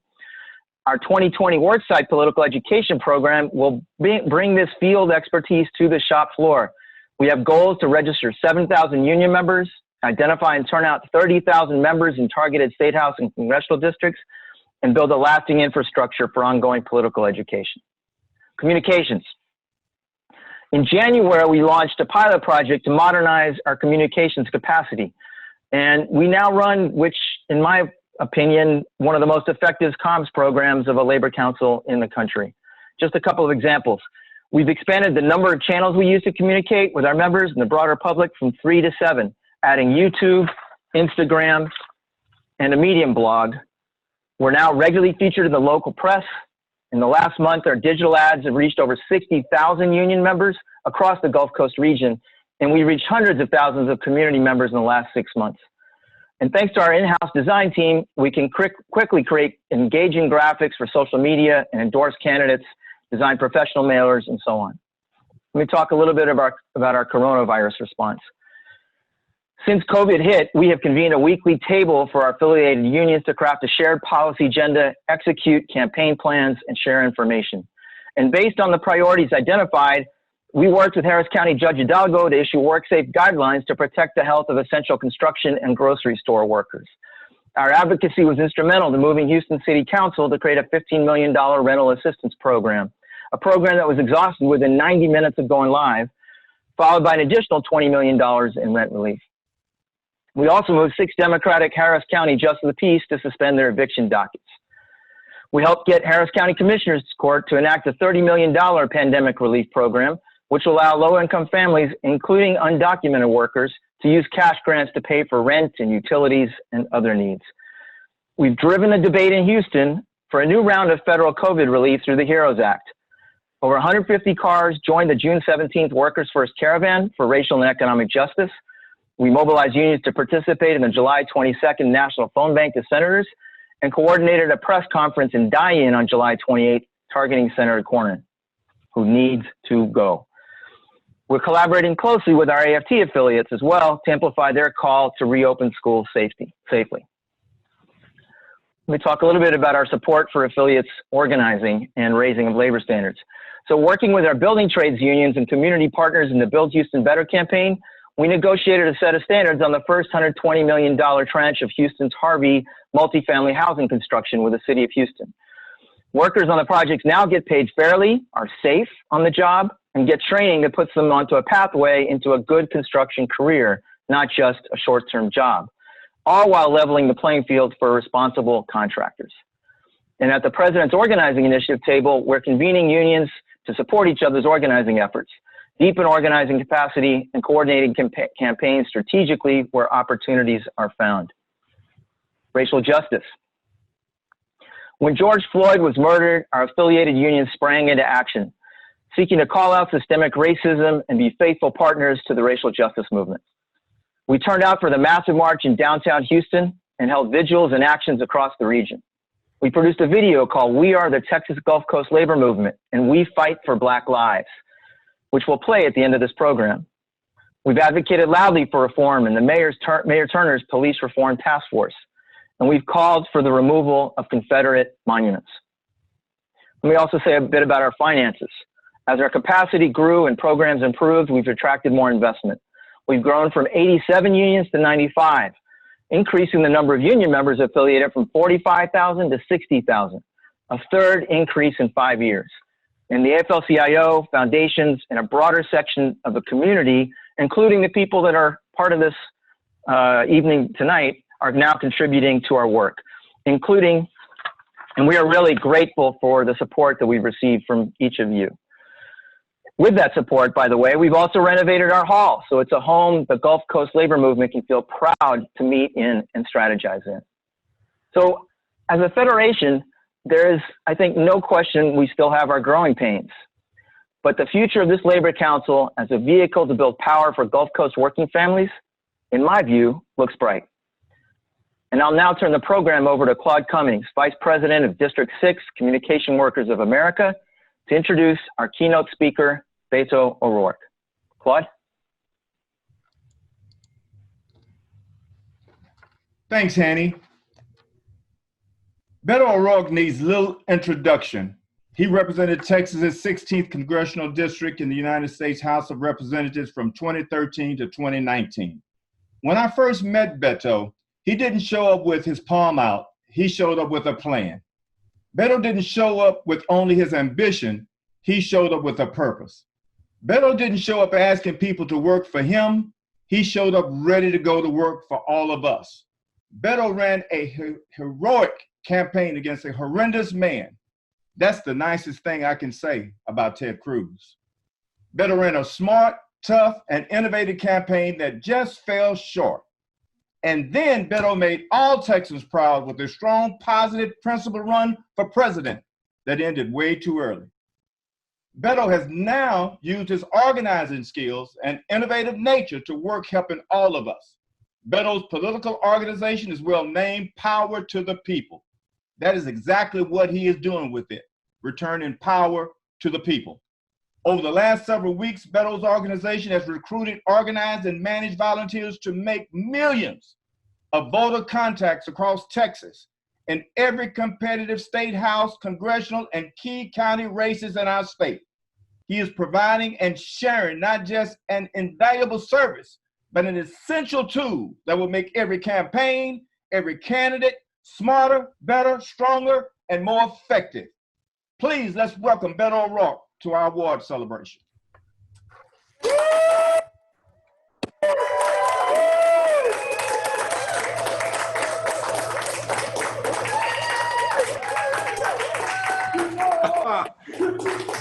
That's pretty nice. It's wonderful to hear all of you, and would be even better to be with all of you in person. And I got to tell you, I miss you all, and I miss the energy when we are present and together and organizing everything that we did together in 2017, 2018. So many of the people who are on this Zoom call right now were part of the most historic series of elections that Texas has ever seen. And right at the center of that was Claude Cummings. And I'll say this about Claude. He holds those in positions of power and those who hold positions of public trust accountable. And he does not care if you're a Democrat or a Republican. He's going to make sure that you do your job. And I can remember my first meeting with Claude as a freshman member of the United States Congress from El Paso, Texas. And, Claude dispensed with the niceties and the small talk right away and wanted to make sure that I knew what was most important for his members and for working women and men across Texas and across this country. And I'll tell you what, it got my attention right away. This was a serious guy who had a plan to make sure that we did better for the people that we purportedly served and represented. And all of us had a role to play. It didn't matter that I was a freshman, didn't matter that I was serving in the minority. He expected more from me. And that caused me in turn to expect more from myself.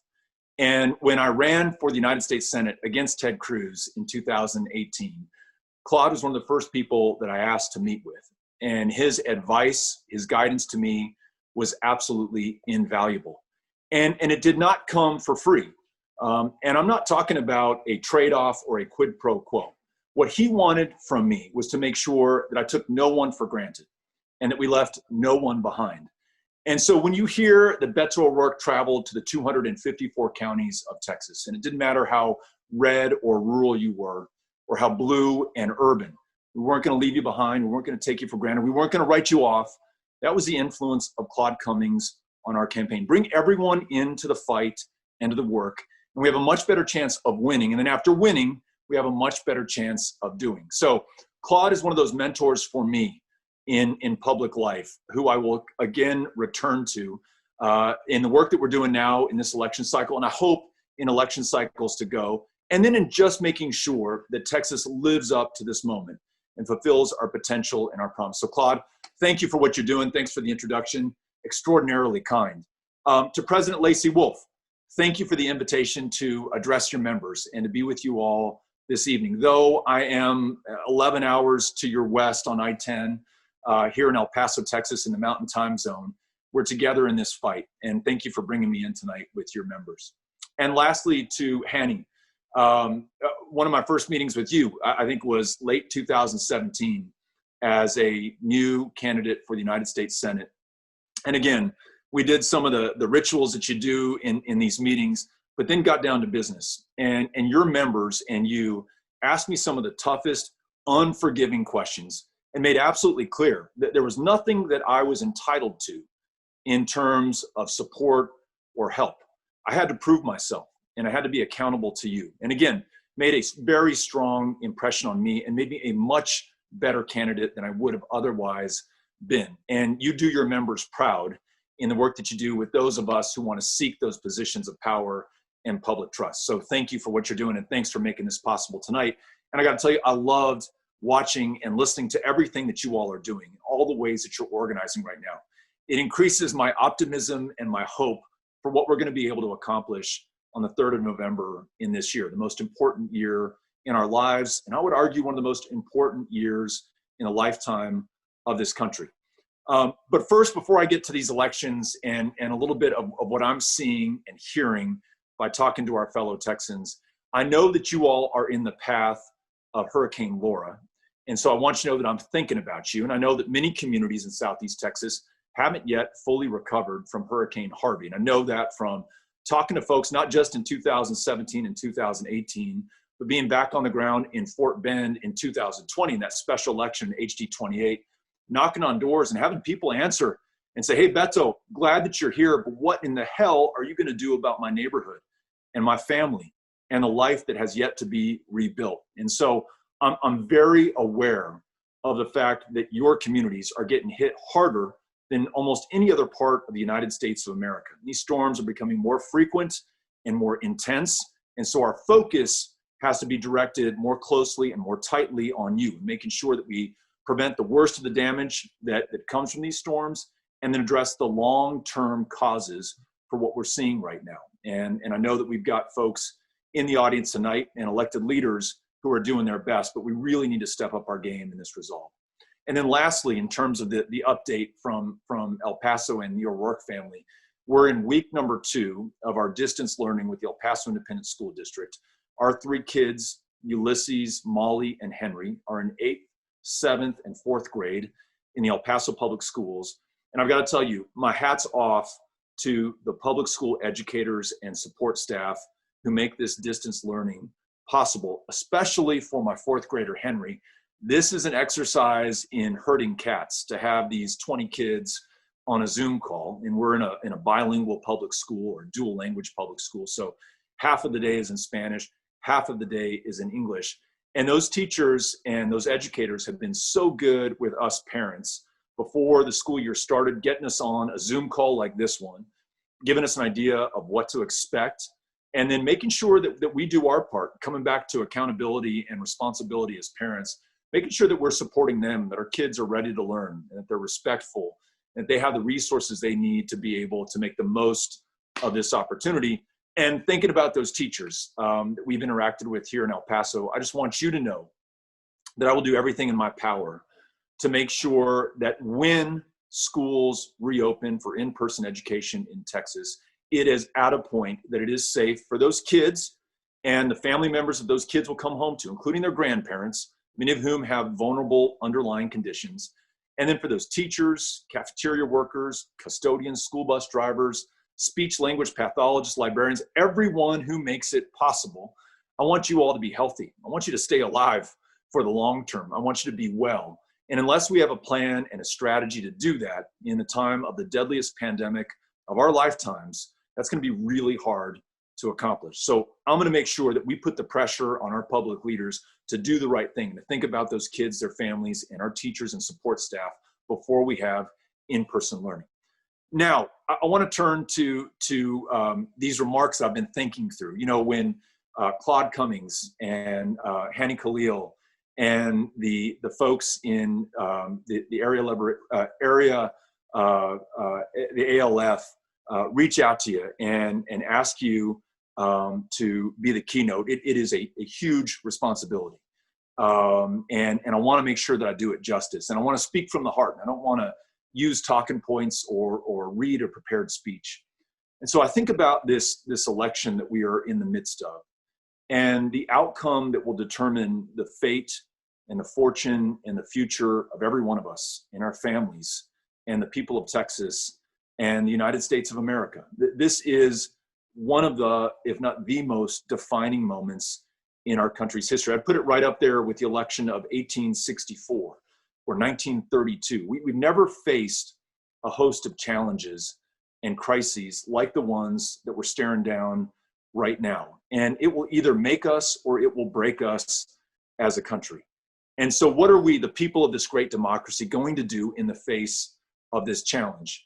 And my thoughts came back to one of my favorite human beings of all time, certainly one of my favorite El Pasoans, Dr. Lawrence Nixon, who moved here in 1914, moved to El Paso in 1914 from Cameron, Texas. And now Cameron is closer to where you are than to where I am. It's right in between College Station and Temple, Texas. Dr. Lawrence Nixon was a practicing medical physician in 1914, but it was very hard for him to do that as a Black man in Texas at that time and in that part of our state. And so he moved to the westernmost of the 254 counties, El Paso, and set up shop here. And by all accounts was extraordinarily successful and a highly contributing member of our community, including in our civic life. In fact, he started the first chapter of the NAACP in the state of Texas, in El Paso, in 1914. So imagine his surprise when he goes to vote in the 1924 elections, 96 years ago, almost to the day. He's going into his polling place, which is Fire Station number 5 in El Paso, Texas. He's paid his poll tax, which he had to do at the time, produces his receipt for the poll worker there, and then is told that he cannot vote. And when he inquires as to the reason for not being able to vote, he's told that in 1923, the Texas state legislature passed a law creating what was functionally the all-white Democratic primary. And so Dr. Lawrence Nixon, on account of the color of his skin, would be disenfranchised, would not vote in the primary that was dispositive. There was no real Republican Party at that time to speak of in the state of Texas. So the Democratic primary decided who your county judge was going to be, your member of Congress, your U.S. senator, and who our electors were going to be awarded to for the presidency. Well, Dr. Lawrence Nixon, true to his character and form, took this issue to the courts, and in fact took it all the way to the Supreme Court, not once, but twice. And over the next 20 years, from 1924 to 1944, he patiently but persistently fought this case in the Supreme Court. And ultimately, 1944, the all-white Democratic primary was struck down by the United States Supreme Court. And in July or August of that year, Dr. Lawrence Nixon walks back into, 20 years later, Fire Station number 5. I mean, just imagine what that has to feel like.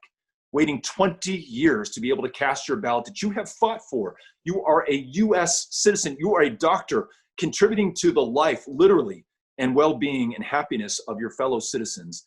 And you've been denied by law the ability to vote on account of your skin. And he's finally able to cast that ballot. Now, thinking about his sacrifice and his struggle and his perseverance and ultimately his success, you would think, I would think, Texas would now boast the highest rate of voter turnout, given the years of Jim Crow and legal and law-enforced segregation in Texas and all the ways that they tried to steal the franchise from Black Texans and then Latino Texans as well, and really any Texan in a community of color.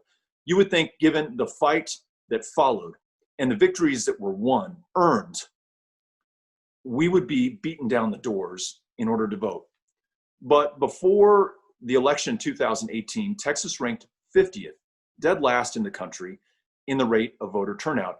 And it wasn't because we denied the legacy of Dr. Lawrence Nixon or denied the legacy of Lyndon Baines Johnson and the Voting Rights Act of 1965, and frankly, John Lewis and every single civil rights icon who fought for and were willing to lose their lives, and many did lose their lives, in order to ensure that everyone in this country could vote. Despite those struggles and victories and that success, we were 50th in the country. Now, it's not because we love democracy less than any people of any other state. It is because we were literally drawn that way. This wasn't by accident, this was by design. When you look at the racial gerrymander in Texas, and these aren't my words, this is a federal judge in 2017 finding this to be the case, that Black Texans and brown Texans were drawn out of a state rep district or a U.S. congressional district to diminish the power of their vote and therefore the likelihood that they would vote at all, to concentrate the power of white voters in that same state, making a cynical assumption that white voters are more likely to vote for Republicans and Black voters more likely to vote for Democrats. When the Voting Rights Act is neutered in 2013, and within minutes, literally, the Republican-controlled legislature and Republican governor impose the most onerous voter ID laws in the United States of America, bar none. When you look at the fact that over the last 8 years, 750 polling locations have been closed down in the state of Texas, more than in any other state in the union. And those 750 polling locations are located in those communities that have the fastest growing Black and Latino populations. And then in the midst of the deadliest pandemic since 1918, our state government will not allow most of us to vote safely at a distance from home through the mail, and are going to force us to vote in person. We now understand, looking at the facts, This isn't because we don't love our democracy. This isn't turning our back on the civil rights heroes who preceded us. This is by design trying to keep people out of our democracy. But here's the answer to that. And this is something that I learned firsthand in 2018. Thanks to Hanny, thanks to the ALF, thanks to Claude Cummings, thanks to everyone who was part of one of the most historic campaigns I've ever seen, witnessed, much less had a chance to be a part of. We increased voter turnout in Texas more than it has ever been increased over any 4-year period.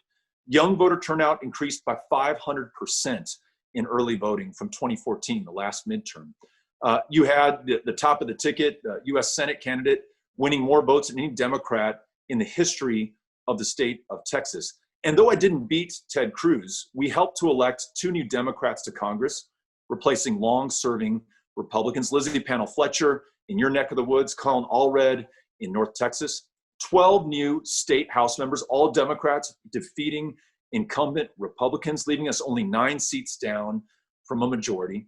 And in Harris County, 17 Black women elected to judicial positions, literally changing the face of criminal justice in the process.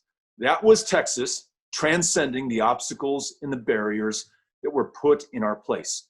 And now this cycle, 2020, is our opportunity to finish the job. Because if we elect those 9 more Democrats, and let's elect more than that, but let's at least get 9, who will then form a majority in the state house for the first time in 20 years, not only will we have pride of place in our state government at last, but we'll have this. We'll have a majority that will have a seat at the table as we redistrict this state in 2021 following the 2020 census. And you all know that we're about to pick up 3 new congressional districts because of the population growth in Texas.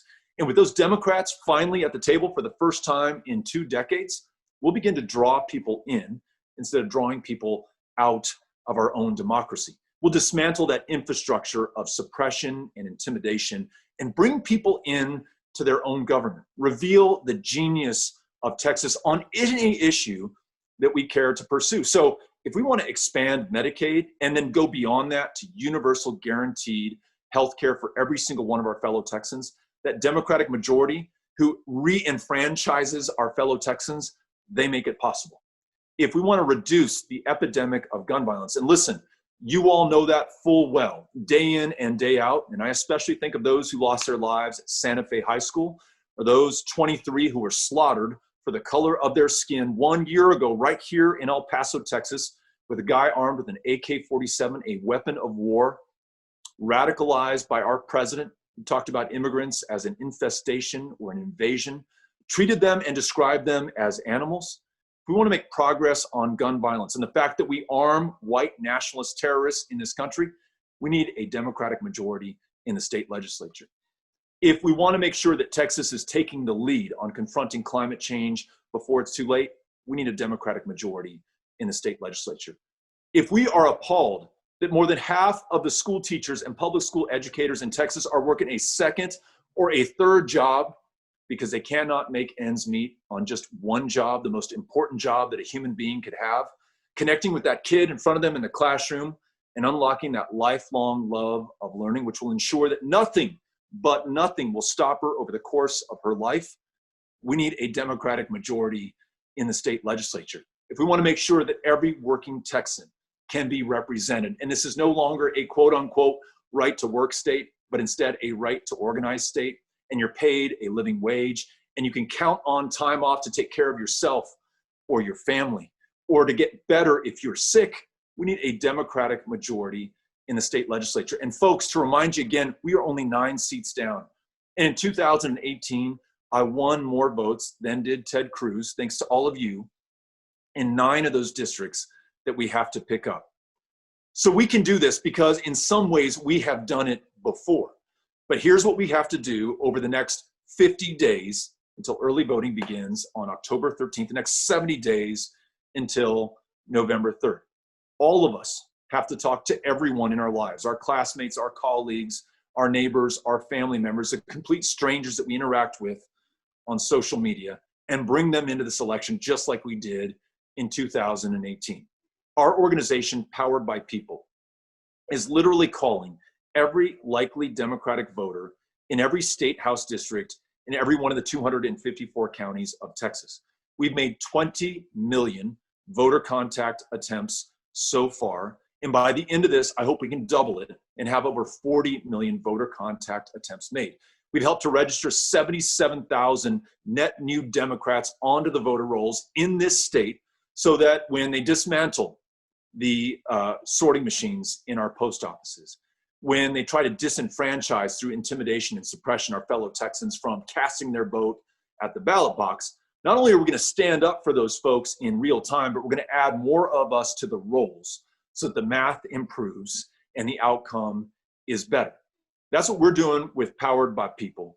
And as Claude said, the name says it all. This is ensuring that it is not the corporations, it's not the bosses and the people pulling the strings at the top of the pyramid. This is all of us in every one of our communities doing all that we can at this defining moment of truth. And here's my prediction, folks, and I'll close with this.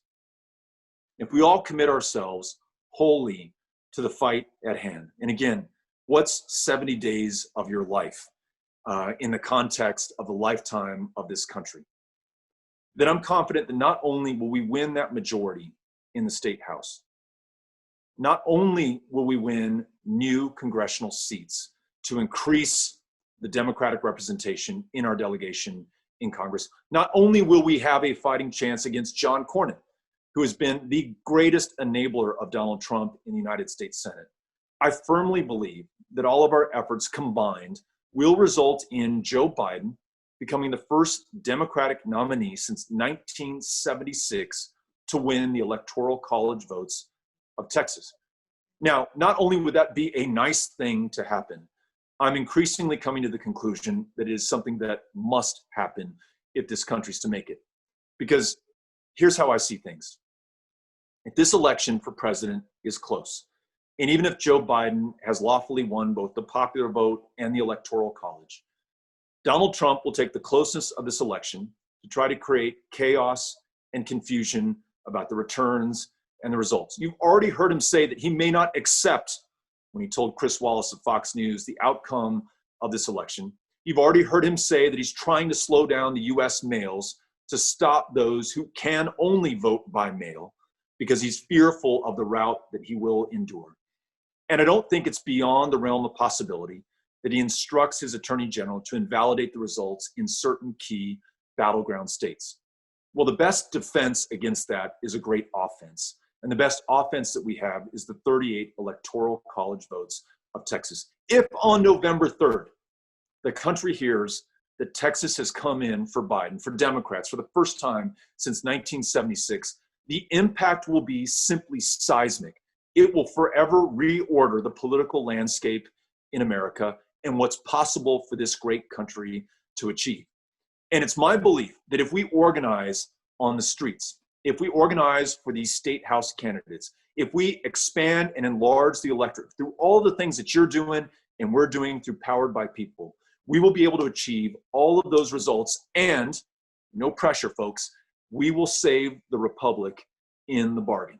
I think that's what's at stake in this election. And that's why I'm so grateful for the organizing that you're doing, for the Area Labor Federation, every single one of the members who are represented here tonight. It's not just what you're doing in 2020, it's what you've done every single election cycle preceding this that makes this moment possible. So for your work, for the work that Dr. Lawrence Nixon did, for the work that John Lewis did, let's honor what all of those who preceded us have done and have made possible by doing everything within our power at this defining moment of truth for Texas and for America. Thank you all for what you're doing. I wish you the best going forward. And certainly in this time of COVID, I wish you the best of health and your safety in the face of this storm coming in right now. Thanks for having me out as your speaker tonight. I'm grateful. Thank you. Thank you, Beto. Thank you very much. We certainly appreciated that. Thank you very much. Thank you so much. Powered by the people, that's correct. And we hope to do that starting this evening. Certainly appreciate you accepting our invitation Appreciated your inspiring words. Appreciated that you have that friendship with Claude, because certainly it makes the world of difference. So thank you. Thank you very much again. Thank you. We are down to the awards presentation part of our program. But before I begin, I would like to ask that all of our attendees to acknowledge the many, many union members who have fallen to COVID-19. Union members in the Gulf Coast are heavily represented by essential workers, increasing their risk of exposure to the coronavirus. As such, we have lost many union brothers and sisters, firefighters, bus drivers, construction workers, aviation mechanics, and more. So please join me in a moment of silence to honor those whose lives were cut unnecessarily short due to COVID-19, worsened by our president and governor's complete inadequate responses. I will bang the gavel at the end of the moment of silence.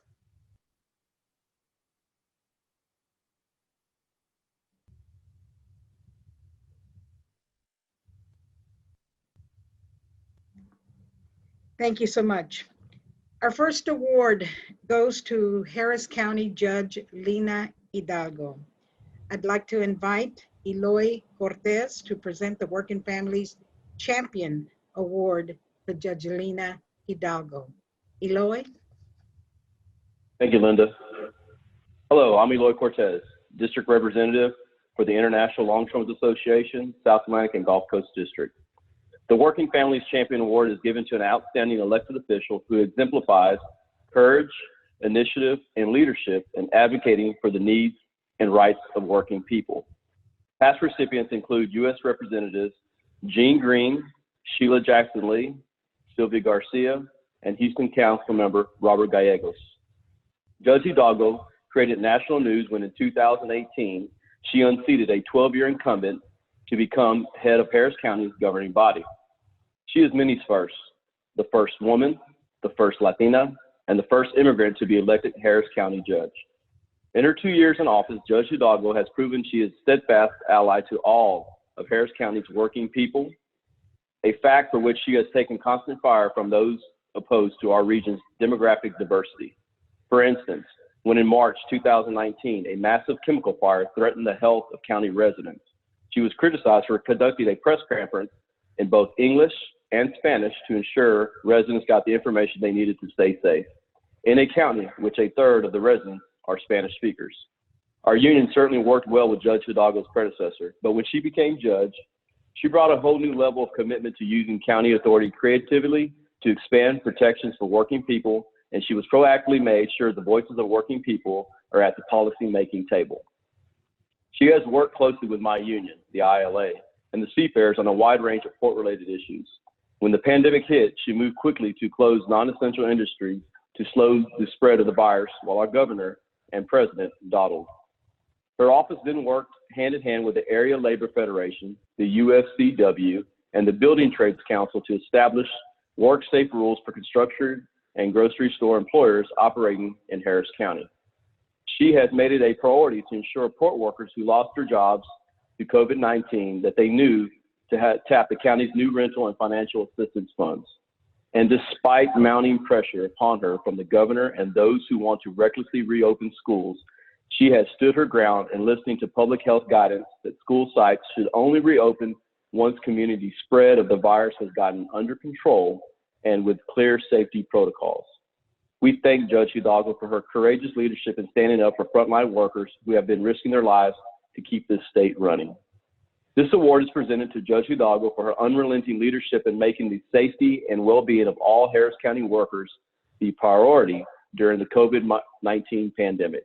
It is my honor to present the Working Families Champion Award to Harris County Judge Lina Hidalgo.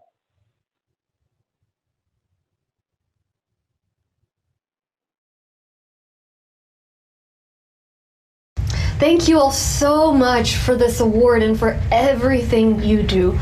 Labor is truly the backbone of our progressive movement, and you guys have shown that working families can have a fair shot in this country, in this state, but only so long as we work for it. It's still very much true in the time of COVID. You guys are on the front lines fighting for all of us. Here in Harris County, home to the Port of Houston, we've got ILA members and seafarers working to make sure that we get the supplies we need, the PPE, that folks have the food they need, everything we need to continue our way of life. We have Teamsters ensuring that necessary materials are delivered to people's homes. We've got SEIU members keeping hospitals and schools and workplaces healthy and safe. We've got teachers union members innovating, figuring out how to teach our schools, our students online. And of course, so many members, other members of our movement, building trades, continuing to build our world, even during the pandemic. Everybody is continuing to lead, continuing to shoulder this burden. We honor your sacrifice. We honor the work that you are doing and the sacrifice your families are making by having you on the front lines of work, especially during this pandemic, by continuing to fight for smart measures, for long-term sustainable recovery, for following science, following what the doctors, the public health experts tell us, what national and international best practices tell us, instead of caving to political winds. We honor your sacrifice by investing in working families. Just in Harris County, we've committed tens of millions of dollars, over $50 million for individual residents to help them pay for whatever it is they need, over $25 million in rental assistance, even funds that are local, that don't come from the federal government, because we want to make sure that folks who don't qualify for federal funding are able to receive the support they deserve to. You guys helped us get here, helped so many wonderful leaders across the state get elected, and the timing couldn't have been more important, because it's during these times of crises like we've never seen before, that we're seeing some leaders rise up and stand tall and protect the community, and others shrink and put their politics above people's lives. Thanks to you, we've been able to stand tall. We enacted worker protection guidelines as soon as things began reopening. As soon as the governor allowed us to do it, we began requiring face coverings in the workplace. Every single tool we've had at our disposal, we have used, and where the tools have been stripped away, we've advocated, much as you have, making sure we communicate directly with the community, that we do all we can. Even when there isn't a pandemic, as soon as we got here, we raised the minimum wage in our county. We enacted worker protection standards for the contracts that we could do that, and continue to work to make our community, our county safer. Of course, investing in so many areas, from transportation to environment to economic opportunity, that helps everyone in this community. The work is not done. Even though you're making these sacrifices, even though we're all fighting, many simply pay lip service. Even during a pandemic, the state refuses to expand Medicaid. The federal government has no plan. The support they send is not enough.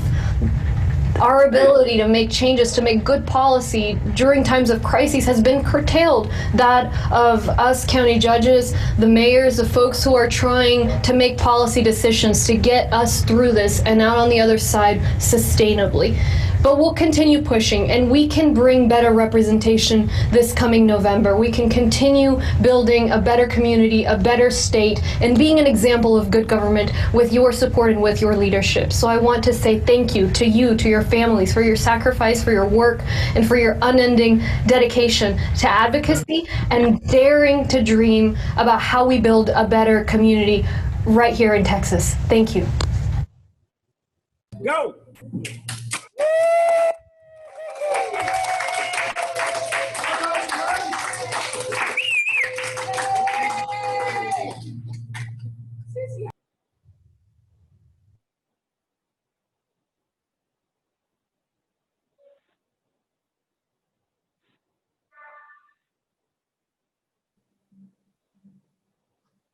Go Walt. Good evening.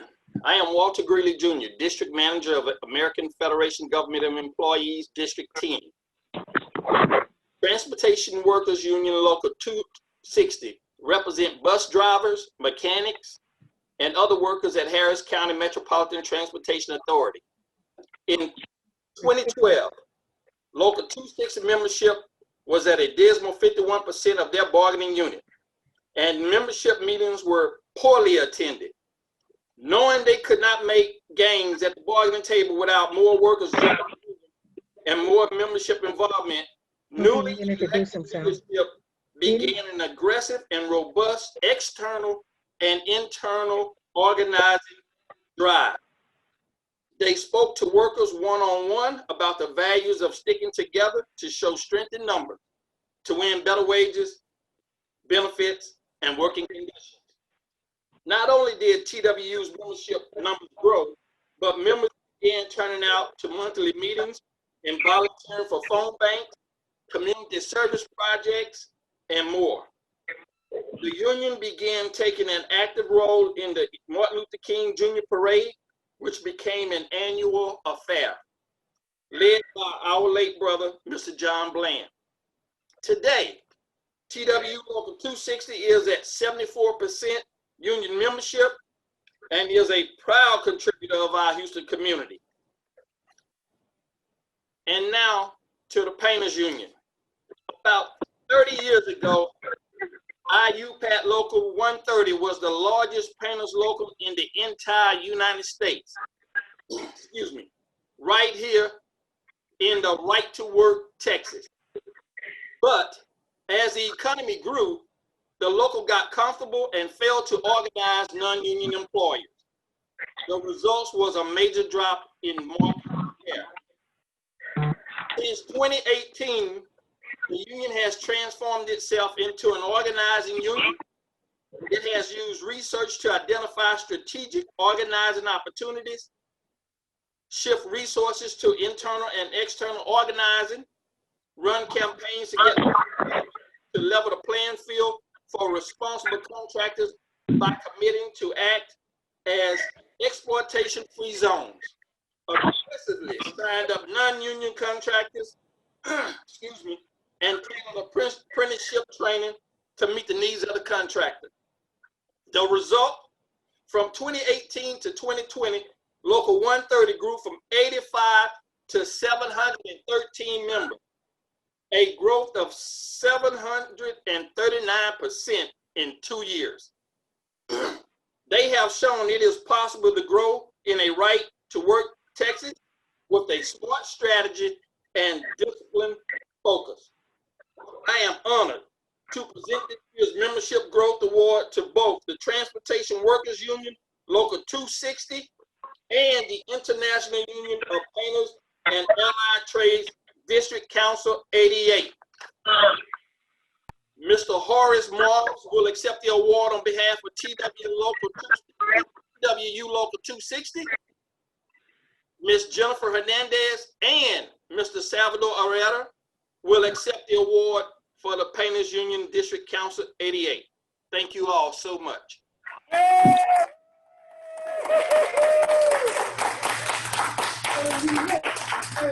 to go, Horace. Way to go, Painters. Great job.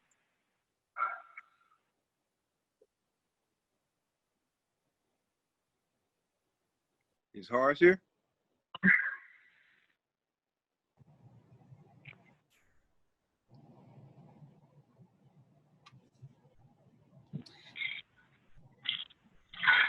District Council 88 would like to say we're honored to be considered and to be given this award. We worked really hard as a district council. It really took a good collaborative effort from all of our departments here. And so we're just happy to work in collaboration and to keep pushing forward. So. And we're going to continue to fight hard to organize workers, raise their standards. Thank you for everyone who participated in the Milan Day of Action. This is just the beginning for us here. Everyone, that's our goal, is to raise the standards for everyone in our trades, let them know that we're here to fight with them, and establish Texas as an exploitation-free zone. So make sure to follow us on Twitter at IUPAT-DC88, on Facebook, and Twitter for exploitation-free zones to see the work that we're doing. Thank you.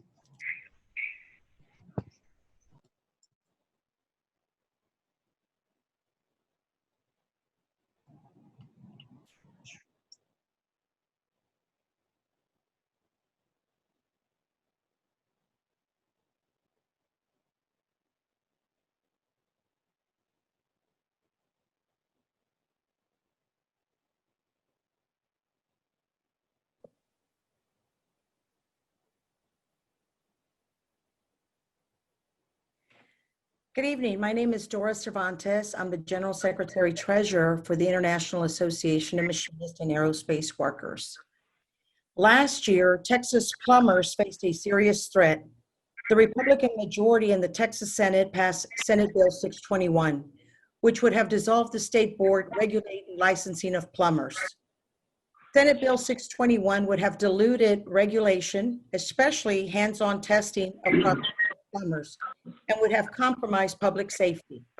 It would create a race to the bottom in wages, benefits, and working conditions for plumbers across the state.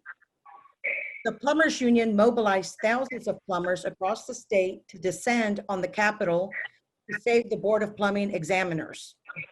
They swarmed the offices of both Republican and Democratic legislators. They testified before committee, mobilized contractors, both union and non-union, to preserve high standards, worked with the Texas AFL-CIO to send thousands of letters to state legislators, and rallied outside the Capitol. In the end, they succeeded in amending the bill to postpone the effective date for 2 years, giving the agency time to improve its processes and streamline licensure before the next legislature convenes. Tonight, we also recognize the work of Houston region locals of the American Federation of Teachers for their legislative mobilization efforts. It's no secret that the teachers union has been in the crossfires of anti-union conservatives for years, particularly since the pandemic began. When faced with challenges like the state takeover of HISD, how to raise wages for bus drivers and food service workers despite a tight budget, and how to reopen school sites safely, AFT members mobilized with community allies to share their stories in Austin at school board meetings and with media. They were effective because of the shared values of democracy, supporting wraparound services in our schools to promote equity, and standing up for good paying, safe jobs for all Houstonians. When the state moved to replace HISD elected school board with a board of managers handpicked by Education Commissioner Mike Morrell, HFT members led the way in convincing a judge to postpone the takeover on the grounds that would harm students. During the pandemic, AFT locals have led the fight to keep educators, support personnel, and students safe. HFT, A-Leave AFT, and other locals successfully moved their districts to keep education online and school sites closed until October, and until real safety protocols are put in place. For the 2019-2020 school year, Sci-Fair AFT focused on increasing its visibility at schools and by asking every member to talk to at least 3 to 5 coworkers about joining the union and taking action in school board races, Texas AFT Lobby Day, and advocating for great public schools. When the pandemic hit, Sci-Fair AFT leaders increased their contact with school employees through phone banking, sending over 20,000 text messages to start conversations, and holding regular Zoom meetings to discuss campaigns to win a pay raise, more affordable health care, and how to reopen schools safely. Because of this constant communication, Sci-Fair AFT has seen new leaders and rank and file members step up to speak at school board meetings, spokespeople and on social media, and organize hundreds of new employees to join their union. I am honored to present this year's Legislative Mobilization Award to both the Plumbers Union, Local 68, and to the American Federation of Teachers, Gulf Coast Locals. Business Manager Wayne Lord will accept the award for the Plumbers Local. Thank you, Dora. I appreciate that. I accept this award on behalf of the members and their families of UA Plumbers Local Union 68. We have a proud tradition and culture of political activism within our organization going back several decades. Our success defeating Senate Bill 621 and ultimately having the Texas State Plumbing Board reinstated by Governor Abbott was a collaboration of industry partners consisting of contractors, inspectors, hospital administrators, consumers, and many others that supported our cause and voiced their concerns during our struggle. The support from our union brothers and sisters was essential to the positive outcome that we achieved. One of the things I'm most proud of is the work and leadership displayed by organized labor and the inclusion of non-affiliated workers towards our common goal, therefore amplifying the voices of all of our workers. Everyone at UA Plumbers Local 68, thanks everyone for this recognition. Way to go, Wayne. Way to go, Wayne, and thank you, Dora. My name is Nikki Cowart. I am the union leader, public education advocate, and mother to 2 Sci-Fair students. I'm also the proud local president of the Sci-Fair AFT. When Hanny first reached out to let us know about this award that was planned for tonight, I just couldn't help but smile. About a decade ago, I was talking with educators and colleagues in a teacher's lounge, and it was said to me, you know, teachers just don't vote. This comment did nothing but make me realize that we really did have some work to do, and boy, did we get busy. Our members got busy block walking, phone banking, handwriting our educator to voter cards. We organized our work sites. We organized our own family members. We stepped up our game in ways we never had before.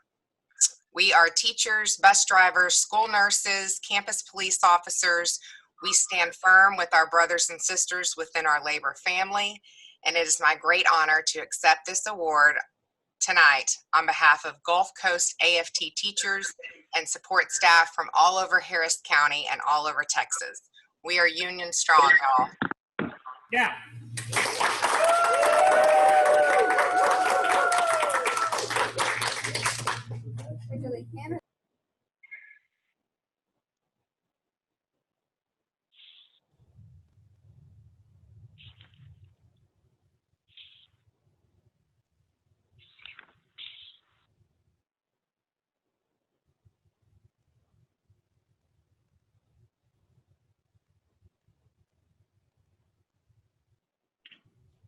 Hi, I'm Lee Medley, President of the United Steelworkers Local 13-1.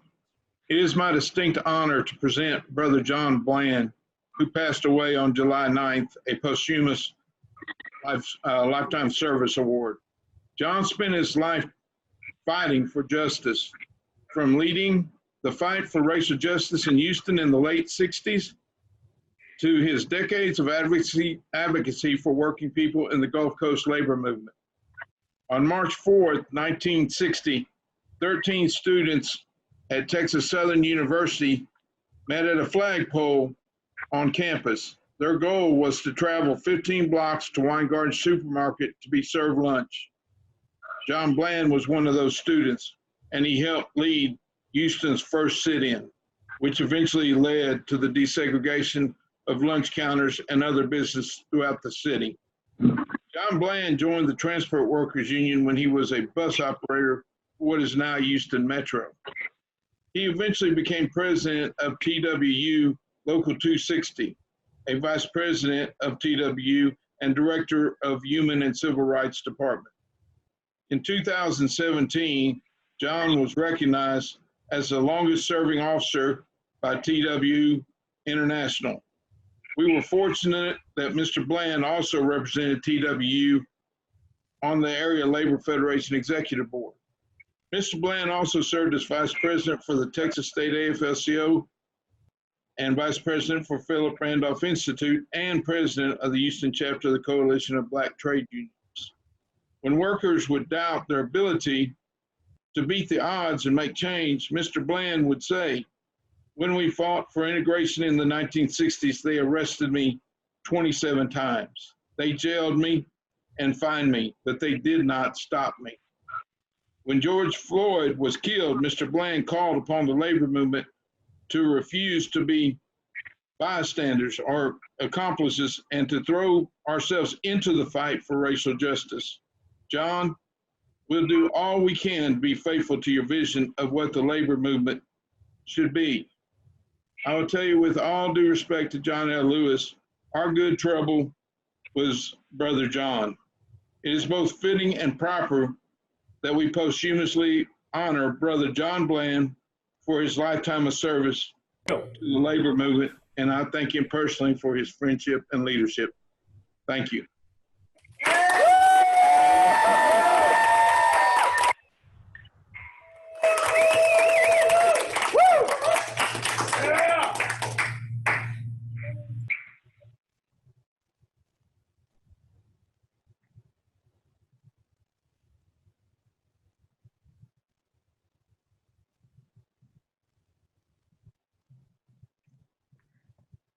Good evening, brothers and sisters. My name is Jenny Stoddard McDavid. I'm a proud member of the Association of Flight Attendants CWA Local 42 and the president of the Harris County AFL-CIO Labor Assembly. It is my honor to present Sister Cheryl Anderson, who passed away unexpectedly last month, a posthumous Lifetime Service Award. Cheryl Anderson had a passion for learning and transferred that passion into her 20-year career as a public school teacher, changing and improving the lives of her students. Cheryl loved teaching and embraced this throughout her career and into her so-called retirement. When Cheryl retired from her career as a school teacher, instead of sitting on the porch and watching life go by, she found a new passion as a union activist. She began volunteering with her Houston Federation of Teachers local and quickly found her calling. Every fall, she met with teachers, informing them of their rights and, of course, encouraging them to join their union. Cheryl worked tirelessly for the Texas Alliance of Retired Americans and Texas AFT. For the last 4 years, Cheryl was the Terra Houston president, where her passion for helping others and advocating for retiree causes served as an inspiration for all who knew her and worked with her. Cheryl was the founding chair of the Texas AFT Retiree Plus, where she advocated for cooperative work between Terra and Texas AFT. In this new role, Cheryl became a force like no other and made positive inroads for other retirees. Cheryl's passion was also demonstrated when she agreed to lead the Harris County Scholarship Program. She has raised tens of thousands of dollars for local recipients for the scholarship program, and many thanks to her and the hard work she has done. Many union kiddos have benefited from the scholarship program, and it's outstretched the number of awards that we've been able to grant to our local college kids. Cheryl wore many hats: mother, grandmother, daughter, sister, friend, teacher, and active trade unionist, and I'm going to add mentor. Her passion for life, learning, and love of her family were her driving forces. Cheryl touched many lives, and our lives are better for knowing her. With the respect due, we posthumously recognize Sister Cheryl Anderson.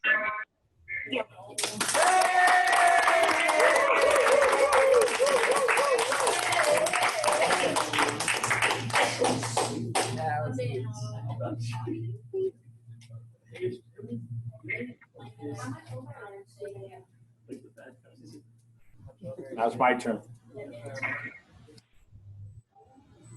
It's your turn. Wow, what an evening. I'd like to thank all of y'all for coming. What an amazing night to spend with our brothers and sisters and all supporters of the labor movement.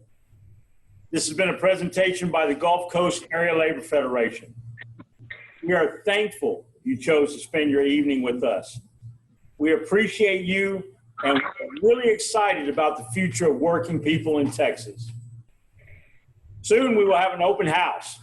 It may be a virtual one, but we're going to show it to you some way or the other. We have renovated the CO Space House of Labor because we want our members to have a place they can feel proud to call home. Here are a few pictures that we're showing you right now so they can give you a taste of where we're at right as we build it out. Completely different from what it used to be. Lots of modern technology will be installed, and we'll be able to host many functions and also conferences and meetings that are important to our candidates and to our union leaders and to our members, a House of Labor. And we'll end by showcasing something else we're proud of. A video of our rank and file members standing up for racial justice in the wake of the murder of George Floyd. I'd like to thank you very much. Have a good evening, and God bless.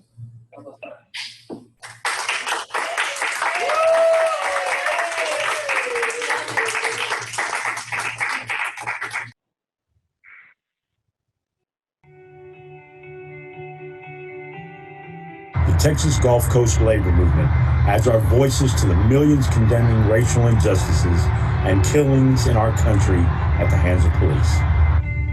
We grieve with our Black families, co-workers, friends, and neighbors who continue to suffer unimaginable violence and loss. We say their names. George Floyd, Breonna Taylor, Sandra Bland, Ahmaud Arbery, Tony McDade, Eric Garner, and countless others. Black Lives Matter. An injury to one is an injury to all. We remember the labor movement was born in struggle. Against the violence of the bosses who sought to silence voices calling out for justice. Racism and economic injustice are tied at the hip, dividing working people and halting progress. We can't build a powerful movement for economic justice without racial justice. Prosecuting the murders of George Floyd is only a first step. Dismantling the racism embedded in our institutions must be our objective. It's our time to act. We will use our collective power to protect the lives of Black and brown people. We will fight against police brutality and for police accountability. We will demand that police forces be transformed into institutions that protect the public that they serve. We will speak out for more resources for communities of color so that they can thrive. We will call out the use of intimidation, denomination, and militarization to deny working people our right to protest, report the truth, and hold those in power accountable. Escalate our fight for fair treatment, livable wages, health care, family leave, and good jobs for all workers, regardless of our race. We will have hard conversations with each other to identify where we have failed Black and brown workers and truly dedicate ourselves for the battle for racial justice. We will strategize, learn from, and struggle together with our community partners. And we will fulfill our duty and fight for a better world we know is possible. We are the Texas Gulf Coast Labor Movement. We are the Texas Gulf Coast Labor Movement. We are the Texas Gulf Coast Labor Movement. We are the Texas Gulf Coast Labor Movement. We are the Texas Gulf Coast Labor Movement. And we fight for Black lives.